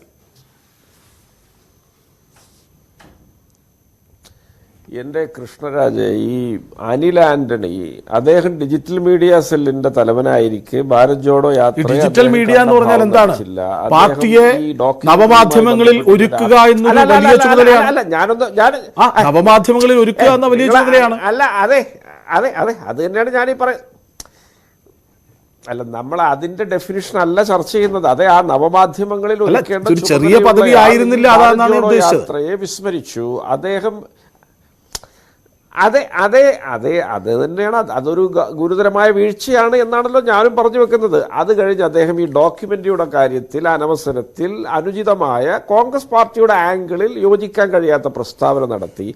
അദ്ദേഹത്തെ ഈ പാർട്ടി പുറത്താക്കുകയോ ശാസിക്കുകയോ ഏതെങ്കിലും നേതാക്കന്മാർ അദ്ദേഹത്തെ നിശിതമായ ഭാഷയിൽ വിമർശിച്ചുകൊണ്ട് രംഗത്ത് വരികയോ ഒന്നും ഉണ്ടായില്ലല്ലോ. അദ്ദേഹത്തിന്റെ ഫേസ്ബുക്ക് പോസ്റ്റിന് കീഴിൽ ആരൊക്കെയോ കമന്റ് ചെയ്തു എന്നുള്ളതാണ് അദ്ദേഹം ഈ സംസ്കാര ശൂന്യത ആരാണെന്ന് എനിക്കറിയാം, വേണ്ടി വന്നാൽ ആവശ്യമായ സമയത്ത് വെളിപ്പെടുത്തും.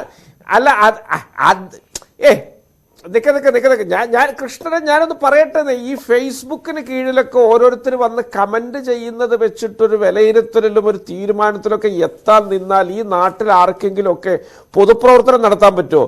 ഇവിടുത്തെ എല്ലാ മുതിർന്ന നേതാക്കളുടെയും ഫേസ്ബുക്കിന് താഴെ വെട്ടുകിളികളെ പോലെ പലരും പാറി വന്ന് എഴുതി വിടുന്നതൊക്കെ നമുക്ക് വായിക്കാൻ കഴിയുമോ? ഇതൊക്കെ അനിൽ ആന്റണിക്ക് ചിലപ്പോൾ ആദ്യത്തെ അനുഭവം ആയതുകൊണ്ട് അദ്ദേഹം പറഞ്ഞതാണോ ഇല്ലയോ എന്നൊന്നും എനിക്കറിയില്ല. ഇതൊക്കെ തീർത്തും ബാലിശമായ, കേൾക്കുന്ന ആൾക്കാർക്ക് പോലും ഒട്ടും മതിപ്പില്ലാത്ത, അദ്ദേഹത്തിൻ്റെ എല്ലാ പരിവേഷവും തകർത്ത് കളയുന്ന ആത്മാഹുതി നിറഞ്ഞ വാക്കുകളാണ്. ഏതെങ്കിലും നേതാവ് അദ്ദേഹത്തെ പറ്റി ഏതെങ്കിലും തരത്തിൽ മോശമായൊരു വാക്ക് പറഞ്ഞോ? ഞാനൊരു കാര്യം പറയട്ടെ കൃഷ്ണരാജ, ഇത് CPM-നെ പറ്റി പറഞ്ഞാൽ ഇവിടെ ഇന്നോവ ചെല്ലും രാത്രി വീട്ടിലേക്ക്. BJP-യിലാണെങ്കിൽ ഹിരൺ പാണ്ഡ്യയുടെ ഗതി വരും. ഇത് കോൺഗ്രസ് പാർട്ടിയാണ്. ഇത്തരത്തിലുള്ള അഭിപ്രായം പ്രകടിപ്പിക്കുന്നവർക്കൊക്കെ അങ്ങനെയൊക്കെ പോകാനുള്ള അവസരമുണ്ട്. ഒരു നരേറ്റീവ് ഇംപ്ലിമെന്റ് ചെയ്ത് ഒരു മനുഷ്യൻ കന്യാകുമാരിയിൽ നിന്ന് കാസർഗോഡ് വരെ പലരെയും കൂടെ കൂട്ടി ആളെ കൂട്ടി ഒരു വലിയ യാത്ര നടത്തുകയാണ്. ഇനി ഒറ്റ കാര്യം ഞാൻ പറയട്ടെ കൃഷ്ണരാജെ, അതേ ആ യാത്രയൊക്കെ അവിടെ നടക്കും, അതൊക്കെ വലിയ സംഭവം തന്നെയാണ്. നിങ്ങൾ അങ്ങനെയൊന്നും ഇകഴ്ത്തി കാട്ടിയതുകൊണ്ട് നിങ്ങളോട് പറഞ്ഞുതരാം. ഇവിടുത്തെ നിങ്ങളുടെ ഈ ക്യാപ്ഷൻ അതെ തീർച്ചയായിട്ടും നിങ്ങളുടെ ഈ ക്യാപ്ഷനും നേരത്തെ നിങ്ങൾ ഈ പറഞ്ഞതൊക്കെ ഇത് വെട്ടിലായത് കോൺഗ്രസ് ആണോ എന്നൊക്കെ ചോദിച്ചാൽ ഇതൊക്കെ പൊട്ടക്കിണറ്റിലെ തവളകൾ പരസ്പരം ചർച്ച ചെയ്യുന്ന മാതിരിയാണ് എനിക്ക് തോന്നുന്നത്. ഈ കേരളം എന്ന ഒരു മുക്കുമൂലയിലെ അനിൽ ആന്റണി എന്ന ഗൗരവതരമായിട്ട് പരിഗണിക്കേണ്ട ദേശീയ മാധ്യമങ്ങൾ പോലും വലിയ വിലക്കെടുത്ത, വലിയ പ്രാധാന്യം നൽകിയ ഒരു വാർത്തയാണ് അനിൽ ആന്റണി. അനിൽ ആന്റണി വലിയ ഒരാളായിരിക്കണമെന്നില്ല, പക്ഷേ AK ആന്റണിയുടെ മകനാണെന്ന കാരണത്താൽ, കോൺഗ്രസിലെ രണ്ടാമനെന്ന് വിലയിരുത്തപ്പെട്ട ആളെന്ന കാരണത്താൽ, ഇന്ത്യയുടെ പ്രതിരോധ മന്ത്രിയായിരുന്ന AK ആന്റണിയുടെ മകനാണ്. നിങ്ങളെ ദേശീയ മാധ്യമങ്ങൾ എന്നൊക്കെ പറഞ്ഞതിന് വളരെ പുച്ഛത്തോടെ കാണാൻ ഞാൻ ഈ അവസരം വിനിയോഗിക്കുകയാണ്. അതൊക്കെ മോദിജിയുടെ വാലാട്ടികളായ BJP-യുടെ പറ്റുപടിക്കാരായ കോവർ കഴുതകളാണ്. അവർ ഇത്തരത്തിലുള്ള വാർത്തകൾ മാത്രമേ പുറത്തുവിടുകയുള്ളൂ. അവർക്ക് ഹിന്ദു മുസ്ലിം, മുസ്ലിം ഹിന്ദു എന്ന് രാഹുൽ ഗാന്ധി പറഞ്ഞതിന് സമാനമായിട്ടുള്ള നരേറ്റീവുകൾ സൃഷ്ടിക്കാനാണ് അവർക്ക് നേരം. ഞാനൊരു കാര്യം കൂടി നിങ്ങൾ പറഞ്ഞുതരാം. ഇനി ഡോക്യുമെന്ററിയെ കുറിച്ചാണെങ്കിൽ, ഇവിടെ നരേന്ദ്രമോദിക്ക് ഗുജറാത്ത് കലാപത്തിലുള്ള പങ്കിനെ പറ്റി ഒരു BBC ഡോക്യുമെന്ററി നമുക്ക് പറഞ്ഞു തരേണ്ട കാര്യമില്ല, ഒരു കോടതി വിധിയിലേക്കും പോകേണ്ടതില്ല. അന്നത്തെ പ്രധാനമന്ത്രിയായ അടൽ ബിഹാരി വാജ്പേയി അക്കാലത്ത് ഗുജറാത്ത് സന്ദർശിച്ചുകൊണ്ട് പരസ്യമായിട്ട് പറഞ്ഞത്, രാജധർമ്മം പാലിക്കാൻ അറിയാത്തവർക്ക് അധികാരത്തിലിരിക്കാൻ അവകാശമില്ല, രാജിയാണ് ഉചിതമെന്നാ പറഞ്ഞത്. അന്ന് നരേന്ദ്രമോദിയെ സംരക്ഷിച്ചു നിർത്തിയത് LK അദ്വാനിയാണ്. 2014 മോഡി വന്നപ്പോൾ അയാളെ മാർഗദർശക് മണ്ഡലിലേക്ക് മാറ്റി. ഇനി അദ്വാനി ഒരു 10 കൊല്ലം കൂടി ജീവിച്ചിരിക്കുകയാണെങ്കിൽ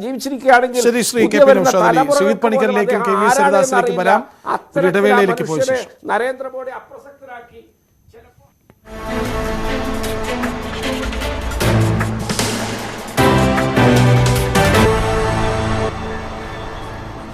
ചർച്ചയിൽ ഇനി 10 മിനിറ്റിൽ താഴെ സമയം മാത്രമാണുള്ളത്. എല്ലാവരും ചുരുക്കി ഉത്തരം പറയാൻ ശ്രദ്ധിക്കുമല്ലോ. ശ്രീജിത്ത് പണിക്കർ, ഈ പലപ്പോഴും ശശി തരൂരിൻ്റെ സഹയാത്രികനാണ് അനിൽ ആന്റണി എന്ന് തോന്നിയിട്ടുണ്ട്. കാരണം KPCC digital media cell convener എന്ന പദവിയിലേക്ക് അനിൽ ആന്റണിയെ കൊണ്ടുവരുന്നത് ശശി തരൂരാണ്. ഇന്നിപ്പോൾ തരൂരിൻ്റെ വാക്കുകൾ കേട്ടാൽ അപക്വമായി പോയി എന്ന് പറയുന്നുണ്ടെങ്കിൽ പോലും മറ്റു പലതും അനിൽ ആന്റണിയോട് ചേർന്ന് നിൽക്കുന്നതാണ്. ഇനി ഈ വിഷയം ചർച്ച ചെയ്യേണ്ടതല്ല, ഇതിനത്ര പ്രാധാന്യം കൊടുക്കേണ്ടതില്ല എന്നൊക്കെ പറയുമ്പോൾ അനിൽ ആന്റണിക്ക് പിന്നിൽ തരൂരോ? അല്ല, അത് അത്തരത്തിലുള്ള ഒരു നിഗമനത്തിലേക്ക് എത്തുക എന്ന് പറയുന്നത് നമ്മൾ ഈ ഒന്നുമില്ലാതെ വെറുതെ ശശി തരൂരിനെ കുറ്റപ്പെടുത്തുന്നതിന് തുല്യമായി മാറിയേക്കാം. നമ്മളിവിടെ തെളിവുകളുള്ള പല കാര്യങ്ങൾ പോലും അംഗീകരിക്കാൻ കോൺഗ്രസിന്റെ ആൾക്കാരോ വക്താക്കളോ അവരുടെ സ്തുതിപാഠകരോ ആയിട്ടുള്ള ആൾക്കാരൊന്നും തന്നെ ഈ ചർച്ചയിൽ പോലും തയ്യാറാകുന്നില്ല. നമ്മുടെ പരമോന്നത നീതിന്യായ പീഠം തീർപ്പ് കൽപ്പിച്ചിരിക്കുന്ന ഒരു വിഷയത്തിനെ അതർഹിക്കുന്ന പ്രാധാന്യത്തോടുകൂടി ഉൾക്കൊള്ളാൻ പോലും തയ്യാറാകാത്ത ആൾക്കാർക്ക് സ്വാഭാവികമായിട്ടും തെളിവില്ലാതെ തന്നെ ഇരുട്ടിൽ വെടിവെക്കുന്നതിന് വേണ്ടി ഇതൊരു കാരണമാവാം ശശി തരൂരിനെ ആക്രമിക്കാൻ. അത്തരത്തിലുള്ള കാര്യങ്ങൾക്കൊന്നും യാതൊരു വിധത്തിലുള്ള പ്രസക്തിയും ഉണ്ട് എന്ന് ഞാൻ കരുതുന്നില്ല. ഇവിടെ പ്രധാനമായിട്ടുള്ള കാര്യം, ശശി തരൂരിനെ സംബന്ധിച്ചിടത്തോളം അദ്ദേഹം എല്ലാ കാലത്തും ഇന്ത്യയെ ലൂട്ട് ചെയ്തിരിക്കുന്ന, ഇന്ത്യയെ അടിമത്തത്തിലേക്ക് തള്ളിവിട്ടിരിക്കുന്ന വൈദേശിക ഭരണത്തിന് എതിരായിട്ട് സംസാരിച്ചിരിക്കുന്നയാളാണ്. അപ്പോൾ ഇവിടെ അനിൽ ആന്റണി പറഞ്ഞിരിക്കുന്നത് എന്താണ്? ഇന്ത്യയെക്കുറിച്ച് സുദീർഘമായ പ്രിജുഡിസുകൾ കൈവശം വെച്ച് പോകുന്ന ഒരു ചാനൽ അതല്ല എന്ന് ശശി തരൂരിന് പറയാൻ കഴിയില്ല. വിദേശ സർക്കാരിന്റെ സംവിധാനത്തിന്റെ ഭാഗമായിട്ടുള്ള ഒരു ചാനൽ അല്ല എന്ന് ശശി തരൂരിന് പറയാൻ കഴിയില്ല. ഇറാഖ് യുദ്ധത്തിന് കാരണക്കാരനായിരുന്ന ഈ വെപ്പൺസ് ഓഫ് മാസ് ഡിസ്ട്രക്ഷൻ ഒക്കെ ഇറാഖിൽ ഇരിക്കുകയാണെന്നൊക്കെ പറഞ്ഞ് ഇറാഖ് യുദ്ധത്തിന് കാരണക്കാരനായിരിക്കുന്ന ജാക്ക് സ്ട്രോയെ കൂട്ടുപിടിച്ച് നടത്തിയിരിക്കുന്ന ഒരു ഡോക്യുമെന്ററി. അപ്പൊ അതും നിഷേധിക്കാനായിട്ട് ശശി തരൂരിന് കഴിയില്ല. അപ്പോൾ മെറിറ്റിൽ നോക്കിക്കഴിഞ്ഞാൽ ശശി തരൂർ അനിൽ ആന്റണി പറഞ്ഞിരിക്കുന്ന കാര്യം ദേശീയ താല്പര്യത്തിനാകണം പ്രഥമ പരിഗണന എന്നതു മാത്രമാണ്. കോൺഗ്രസിന്റെ ഏതെങ്കിലും ഒരു പൊസിഷൻ ശരിയാണെന്നോ തെറ്റാണെന്നോ അല്ല അദ്ദേഹം പറഞ്ഞത്. BJP യോടുള്ള എതിർപ്പുണ്ട് എന്ന് പറഞ്ഞു.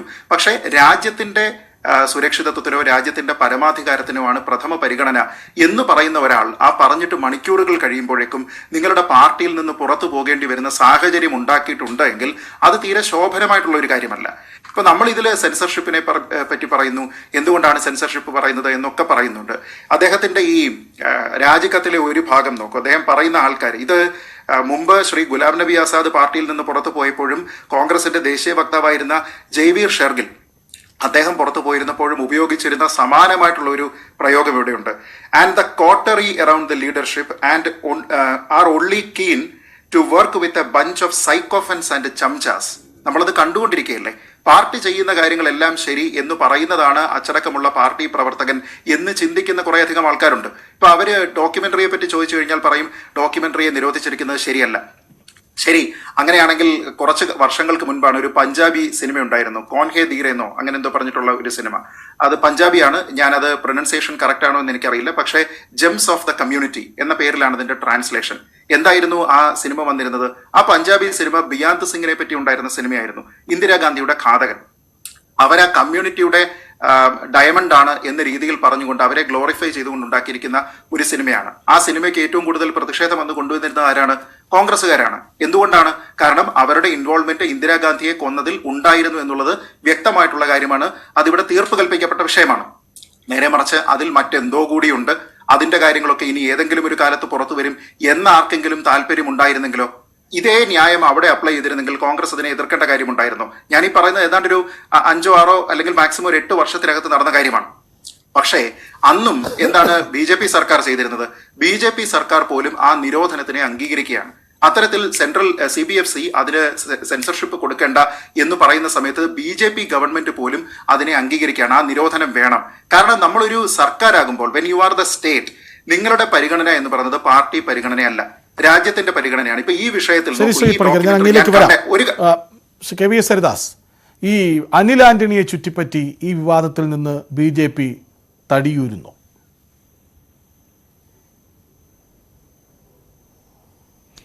അല്ലെന്നേ BJPക്ക് ഇതിലെന്താ കാര്യം? പിന്നെന്തുകൊണ്ട് പ്രദർശിപ്പിക്കാൻ നേരത്തെ കട്ട് ചെയ്ത് മാറ്റുന്നു? ഞാനിത് പറയട്ടെ, ഞാൻ പറഞ്ഞ കേൾക്കൂ. അതിന് കാരണങ്ങൾ ഗവൺമെന്റ് നിരത്തിയിട്ടുണ്ടല്ലോ. സമൂഹത്തിൽ അന്തഛിദ്രം ഉണ്ടാക്കുന്ന, മതങ്ങൾക്കിടയിൽ അഭിപ്രായ വ്യത്യാസം ഉണ്ടാക്കുന്ന, സംഘർഷം ഉണ്ടാക്കുന്ന ഒരു കാര്യം വന്നാൽ അത് നിരോധിക്കാൻ 2000 IT ആക്ടിലെ വ്യവസ്ഥയുണ്ട്. അതനുസരിച്ചാണ് നടപടിയെടുത്തേ. അത് തെറ്റിച്ചാൽ 7 വർഷം വരെ തടവ് കിട്ടും. വിദേശ ഡോക്യുമെന്ററി ദേശീയ സുരക്ഷയെ ബാധിക്കും എന്ന് പറയുന്നു. അപ്പോൾ കോൺഗ്രസും യൂത്ത് കോൺഗ്രസും ഒക്കെ ചോദിച്ച ഒരു ചോദ്യമുണ്ട്, അത്രമേൽ ദുർബലമാണോ നമ്മുടെ ദേശീയ സുരക്ഷ? ഒരു വിദേശ ഡോക്യുമെന്ററി ആളുകൾ കണ്ടതുകൊണ്ട് മാത്രം തകർന്നു പോകുന്നത്ര?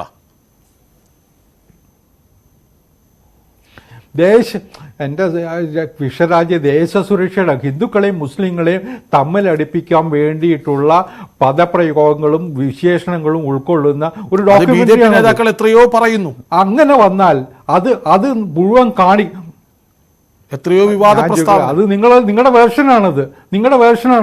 BJPക്കാർ അല്ല ഞാൻ ചോദിക്കുന്നത്, അത് നിങ്ങളുടെ വേർഷനാണ്. ഇത്തരം സാധനങ്ങൾ വന്നാൽ നടപടിയെടുക്കാൻ വ്യവസ്ഥയുണ്ട്, അതനുസരിച്ച് നടപടി എടുത്തിട്ടുണ്ട്. ഇവിടെ ഒരു കാര്യം കൂടി ഞാൻ സൂചിപ്പിക്കാൻ ആഗ്രഹിക്കുക. ഇത്തരത്തിൽ കേന്ദ്ര സർക്കാർ IT ആക്ട് അനുസരിച്ച് നിരോധിച്ചിട്ടുള്ള ഒരു വീഡിയോ ഇവിടുത്തെ ക്യാമ്പസുകളിൽ പ്രദർശിപ്പിക്കാൻ അതിന് അനുമതി കൊടുത്ത ഉദ്യോഗസ്ഥന്മാരുണ്ട്. ഇവിടെ അതിന് സംരക്ഷണം കൊടുത്ത ഉദ്യോഗസ്ഥന്മാരുണ്ട്. അവര് മറുപടി പറയേണ്ടി വരും എന്നുകൂടി ഓർമ്മിപ്പിക്കാൻ ഞാൻ ഈ വേളയിൽ ആഗ്രഹിക്കുക. കാരണം ഇവിടുത്തെ IASകാരും IPSകാരും ഒക്കെ അതിന് കൂട്ടു നിൽക്കുക ചെയ്യുന്നേ. ഇത്തരത്തിലുള്ള കേന്ദ്ര വിരുദ്ധ നീക്കങ്ങൾക്ക് വേണ്ടിയിട്ട് അവർ കൂട്ടുനിന്നാൽ അതിൻ്റെ ഭവിഷ്യത്ത് അവരനുഭവിക്കേണ്ടി വരും. കാരണം കേന്ദ്രം നിരോധിച്ചിട്ടുള്ള, കേന്ദ്രം പ്രദർശിപ്പിക്കാൻ പാടില്ലെന്ന് പറഞ്ഞ് ഉത്തരവിറക്കിയിട്ടുള്ള വീഡിയോയ്ക്ക് പോലീസ് സംരക്ഷണം കൊടുത്താൽ, അത് നടത്താൻ ഉദ്യോഗസ്ഥന്മാർ സർക്കാർ സ്ഥാപനങ്ങൾ വിട്ടുകൊടുത്താൽ, കോളേജുകൾ വിട്ടുകൊടുത്താൽ, അതിൻ്റെ മേധാവികൾ അടക്കം നിയമത്തിന്റെ മുൻപിൽ വരേണ്ടി വരും. അത് IT ആക്ട് വായിച്ചാൽ അറിയാം. ശരി, ശ്രീ KP നൗഷാദലി, നോക്കൂ, ഈ വേളയിൽ ഓർമ്മിപ്പിക്കാൻ ആഗ്രഹിക്കുക, തനിക്കെതിരായ പരാമർശങ്ങൾക്ക് പിന്നിൽ ചില നേതാക്കളാണ്. ആവശ്യമായ സമയത്ത് അത് വെളിപ്പെടുത്തും. അതായത് ഈ വിവാദം ഉടനൊന്നും അവസാനിക്കില്ലെന്നും.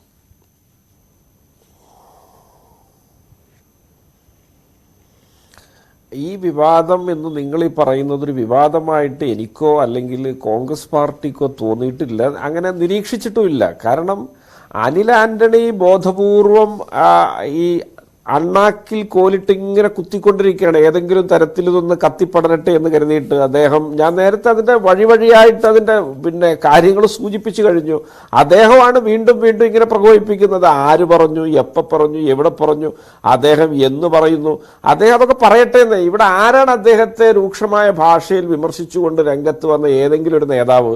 മാന്യമായിട്ട് ചില ആളുകളൊക്കെ ചില പ്രതികരണങ്ങൾ നടത്തി എന്നല്ലാതെ ഫേസ്ബുക്കിൽ ആരൊക്കെയോ അദ്ദേഹത്തിന്റെ കീഴിൽ വന്ന് ഏതോ അനോണിമസായ ആളുകളോ അല്ലെങ്കിൽ ഫേക്ക് ഐഡിയിൽ നിന്നൊക്കെ വല്ലവരും എന്തെങ്കിലുമൊക്കെ പറഞ്ഞു എന്നുള്ളതാണോ ഒരു കോൺഗ്രസ് പാർട്ടിയുടെ നിലപാടോ അല്ലെങ്കിൽ പ്രതികരണമായിട്ട് അദ്ദേഹം കാണുന്നത്? അദ്ദേഹം എത്രമാത്രം ഒരു ചെറിയ ആളാണ് എന്നാണ് ഞാൻ നിർഭാഗ്യവശാൽ ചിന്തിച്ചു പോകുന്നത്. ഒട്ടും ഇതൊന്നും അദ്ദേഹം ചിലതൊക്കെ തീരുമാനിച്ചുറപ്പിച്ചു പോകുന്ന ഒരു സാഹചര്യത്തിലാണ് എന്ന് വേണം അതിനെക്കുറിച്ച് മനസ്സിലാക്കാൻ. ഗുജറാത്ത് കലാപത്തെക്കുറിച്ചും അതുമായി ബന്ധപ്പെട്ട കാര്യങ്ങളെക്കുറിച്ചും ഒക്കെ ഇനിയും ഒരുപാട് വെളിപ്പെടുത്താനുണ്ടെന്ന സൂചന തരുന്നുണ്ട് അനിൽ ആന്റണി തന്റെ മാധ്യമങ്ങളോടുള്ള പ്രതികരണത്തിൽ. അതായത് അപ്പോഴും ചിലരൊക്കെ പറയുന്നുണ്ട് അനിൽ ആന്റണിയുടെ കയ്യിൽ ഇനിയും വലിയ ബോംബുണ്ട് എന്ന്. അതിൽ കോൺഗ്രസ് പേടിക്കണം.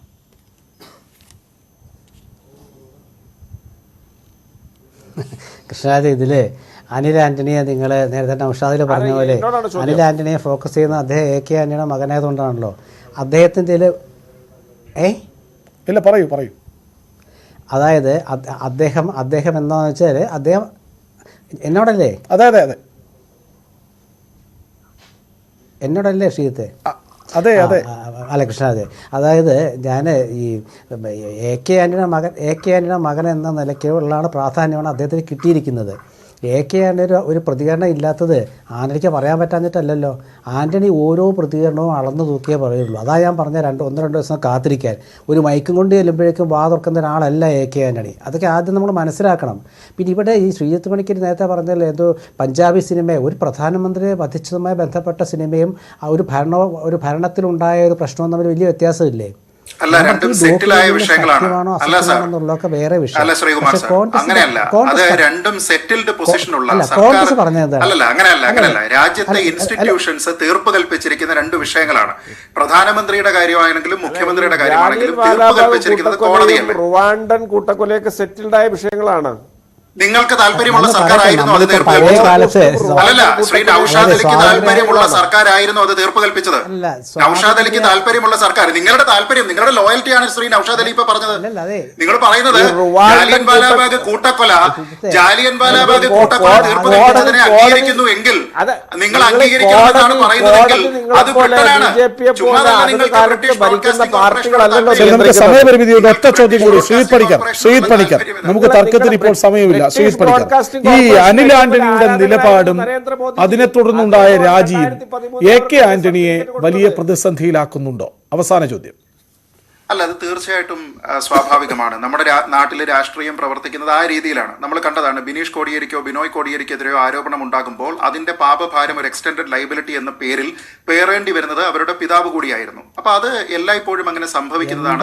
അത് രാഷ്ട്രീയത്തിലോ ഇന്ത്യയുടെ സാഹചര്യത്തിലോ ഉള്ള ഒരു, ഞാൻ പറഞ്ഞോട്ടെ, അല്ലല്ല, ഞാനത് മോശമല്ല പറഞ്ഞത്. ഒരാളിനെതിരെ വരുന്ന ആരോപണമാണ്. ഇവിടെയും അനിൽ ആന്റണിക്ക് എതിരെ വരുന്ന ആരോപണം. നിങ്ങളാരും ഇതുവരെ അനിൽ ആന്റണിയെ വാഴ്ത്തുകയായിരുന്നില്ലല്ലോ, ഇകഴ്ത്തുകയായിരുന്നില്ലേ? ഞാൻ പറയുന്നത് സംസാരിച്ചോട്ടെ. ആയിക്കോട്ടെ, എന്തും ആയിക്കോട്ടെ. ഞാൻ പറയുന്നത് സർക്കാരിനെ വിമർശിച്ചാൽ രാഷ്ട്രം നശിച്ചാൽ, സർക്കാരിനെ വിമർശിക്കാൻ രാഷ്ട്രം നശിച്ചാലും കുഴപ്പമില്ല എന്നാണ് കോൺഗ്രസ്സുകാർ ചിന്തിക്കുന്നത് എന്നാണ് അദ്ദേഹം പറഞ്ഞിരിക്കുന്നത്. നോക്കൂ, ഈ ചർച്ചയിൽ കോൺഗ്രസിന്റെ ഔദ്യോഗിക പ്രതിനിധി പോലും എത്ര ഇകഴ്ത്തിയാണ് ഇപ്പോൾ പാർട്ടിയിൽ നിന്ന് പുറത്തുപോയ അനിൽ ആന്റണിയെ പറ്റി സംസാരിക്കുന്നത്. ഇത്ര മോശക്കാരനായിരുന്നെങ്കിൽ നിങ്ങൾ എന്താണ് അനിൽ ആന്റണി ആ സ്ഥാനത്ത് വെച്ചിരുന്നത്? ഇനി അനിൽ ആന്റണി ആരുമല്ലായെങ്കിൽ അദ്ദേഹം കേന്ദ്രത്തിനായിരുന്നോ അദ്ദേഹത്തിന്റെ രാജിക്കത്ത് സമർപ്പിക്കേണ്ടിയിരുന്നത്? അദ്ദേഹത്തിൽ നിക്ഷിപ്തമായിട്ടുള്ള ഉത്തരവാദിത്തങ്ങൾ ഉണ്ടായിരുന്നു, അദ്ദേഹം അത് ചെയ്യുന്നുണ്ടായിരുന്നു. നിങ്ങൾക്ക് അദ്ദേഹത്തിൽ ഒരു സീരീസ് ഓഫ് കുറ്റങ്ങൾ ഉണ്ടായിരുന്നു എങ്കിൽ അദ്ദേഹത്തെ ഇതിനു മുമ്പ് ചെവിക്ക് പിടിച്ച് പുറത്തുവിടണമായിരുന്നു, പോകാൻ പറയണമായിരുന്നു. അത് പറയാൻ കഴിയാതെ ഇന്ന് അദ്ദേഹം എന്ന് പറയുക. എനിക്ക് സജ്ജൻ കുമാറിനെയും അറിയാം, എനിക്ക് ജഗദീഷ് ടൈറ്റ്ലറിനെയും അറിയാം. താങ്കൾ ഈ ഇന്നോവ വിടുകയും അല്ലെങ്കിൽ ഹരൺ പാണ്ഡ്യയുടെ അവസ്ഥ ഉണ്ടാവുകയും ചെയ്യുമെന്ന് പറയുമ്പോൾ തിരിച്ചൊരാളിന് പറയാൻ പറ്റും സജ്ജൻ കുമാറിനും ജഗദീഷ് ടൈറ്റ്ലറും പോലെയാണെന്ന് പറഞ്ഞാൽ നല്ല കാര്യമോ? വൻമരങ്ങൾ വീഴുമ്പോൾ വൻമരങ്ങൾ വീഴുമ്പോൾ ഭൂമി വിറയ്ക്കുമെന്ന് പറഞ്ഞിരുന്ന ഒരു പ്രധാനമന്ത്രി എന്ന് പറഞ്ഞിരുന്ന ഒരു സിഖ് കൂട്ടക്കൊല നടത്തിയിട്ട് ഇവിടെ ഇന്ത്യയിൽ ഏറ്റവും വലിയ വംശഹത്യ നടത്തിയിരിക്കുന്ന സിഖ് കൂട്ടക്കൊലയാണ്. ഇന്ത്യയിൽ ഏറ്റവും അയ്യോ വേണ്ടേ 84-ൽ ആന്റി സിഖ് റൈറ്റ്സ് ഇവിടെ ഉണ്ടായിരിക്കുന്നതാണ് ഇന്ത്യയുടെ ചരിത്രത്തിലെ നരഹത്യ. ഇന്ത്യയുടെ ചരിത്രത്തിൽ ഏതെങ്കിലും ഒരു ന്യൂനപക്ഷത്തിനെ നരഹത്യ നടത്തിയിട്ടുണ്ടെങ്കിൽ 84-ലെ സിഖ് വിരുദ്ധ കലാപമാണ്. അത് ഉണ്ടാകുന്നതിനെ ന്യായീകരിച്ചിരിക്കുന്ന രാജീവ് ഗാന്ധി നിങ്ങൾക്ക് ദൈവമല്ലേ? അല്ലേ? അതിന്റെ പിന്നിലെന്ന് അന്വേഷിക്കണം. വൻമരങ്ങൾ വീഴുന്ന സമയത്ത് ഭൂമിക്ക് പ്രകമ്പനം കൊള്ളും എന്ന് പറഞ്ഞിരുന്നതിന് തെറ്റാണെന്ന് നിങ്ങൾ പറയുമോ? ശ്രീ നൌഷാദ് അലി, താങ്കൾക്ക് ഈ അനിൽ ആന്റണിയുടെ അത്രയും ചങ്കൂറ്റമെങ്കിലും ഉണ്ടെങ്കിൽ പറയണം. അന്ന് രാജീവ് ഗാന്ധി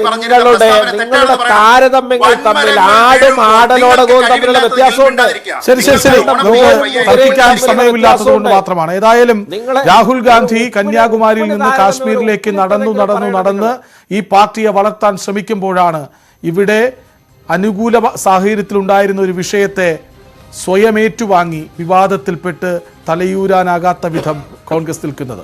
അതിൽ തർക്കമൊന്നുമില്ല. കാരണം വിവാദമുണ്ടാക്കിയത് AK ആന്റണിയുടെ മകനാണ്. പ്രൈം ഡിബേറ്റ് പൂർണ്ണമാകുന്നു. വളരെയധികം നന്ദി Sreejith Panicker, N Sreekumar, KP Naushad Ali, KVS Haridas. ഈ ചർച്ചയ്ക്കിടയിൽ രാഷ്ട്രപതിയുടെ അഭിസംബോധന, ഒപ്പം ശശി തരൂരിൻ്റെ വാർത്താ സമ്മേളനം, ഇത് രണ്ടുമുണ്ടായതുകൊണ്ട് കൂടുതൽ ചോദ്യങ്ങളിലേക്ക് പോകാനായില്ല. ഞങ്ങൾ പ്രേക്ഷകരോട് ചോദിച്ച ചോദ്യം ഇതായിരുന്നു: അനിൽ ആന്റണിയുടെ നിലപാടും രാജിയും ശരിയോ എന്ന്. അതെ എന്ന് 62% പേർ പറയുന്നു, അല്ലെന്ന് 22% പേർ, അഭിപ്രായമില്ലാത്തവർ 16% പേർ. പ്രൈം ഡിബേറ്റ് പൂർണ്ണമാകുന്നു. നമസ്കാരം.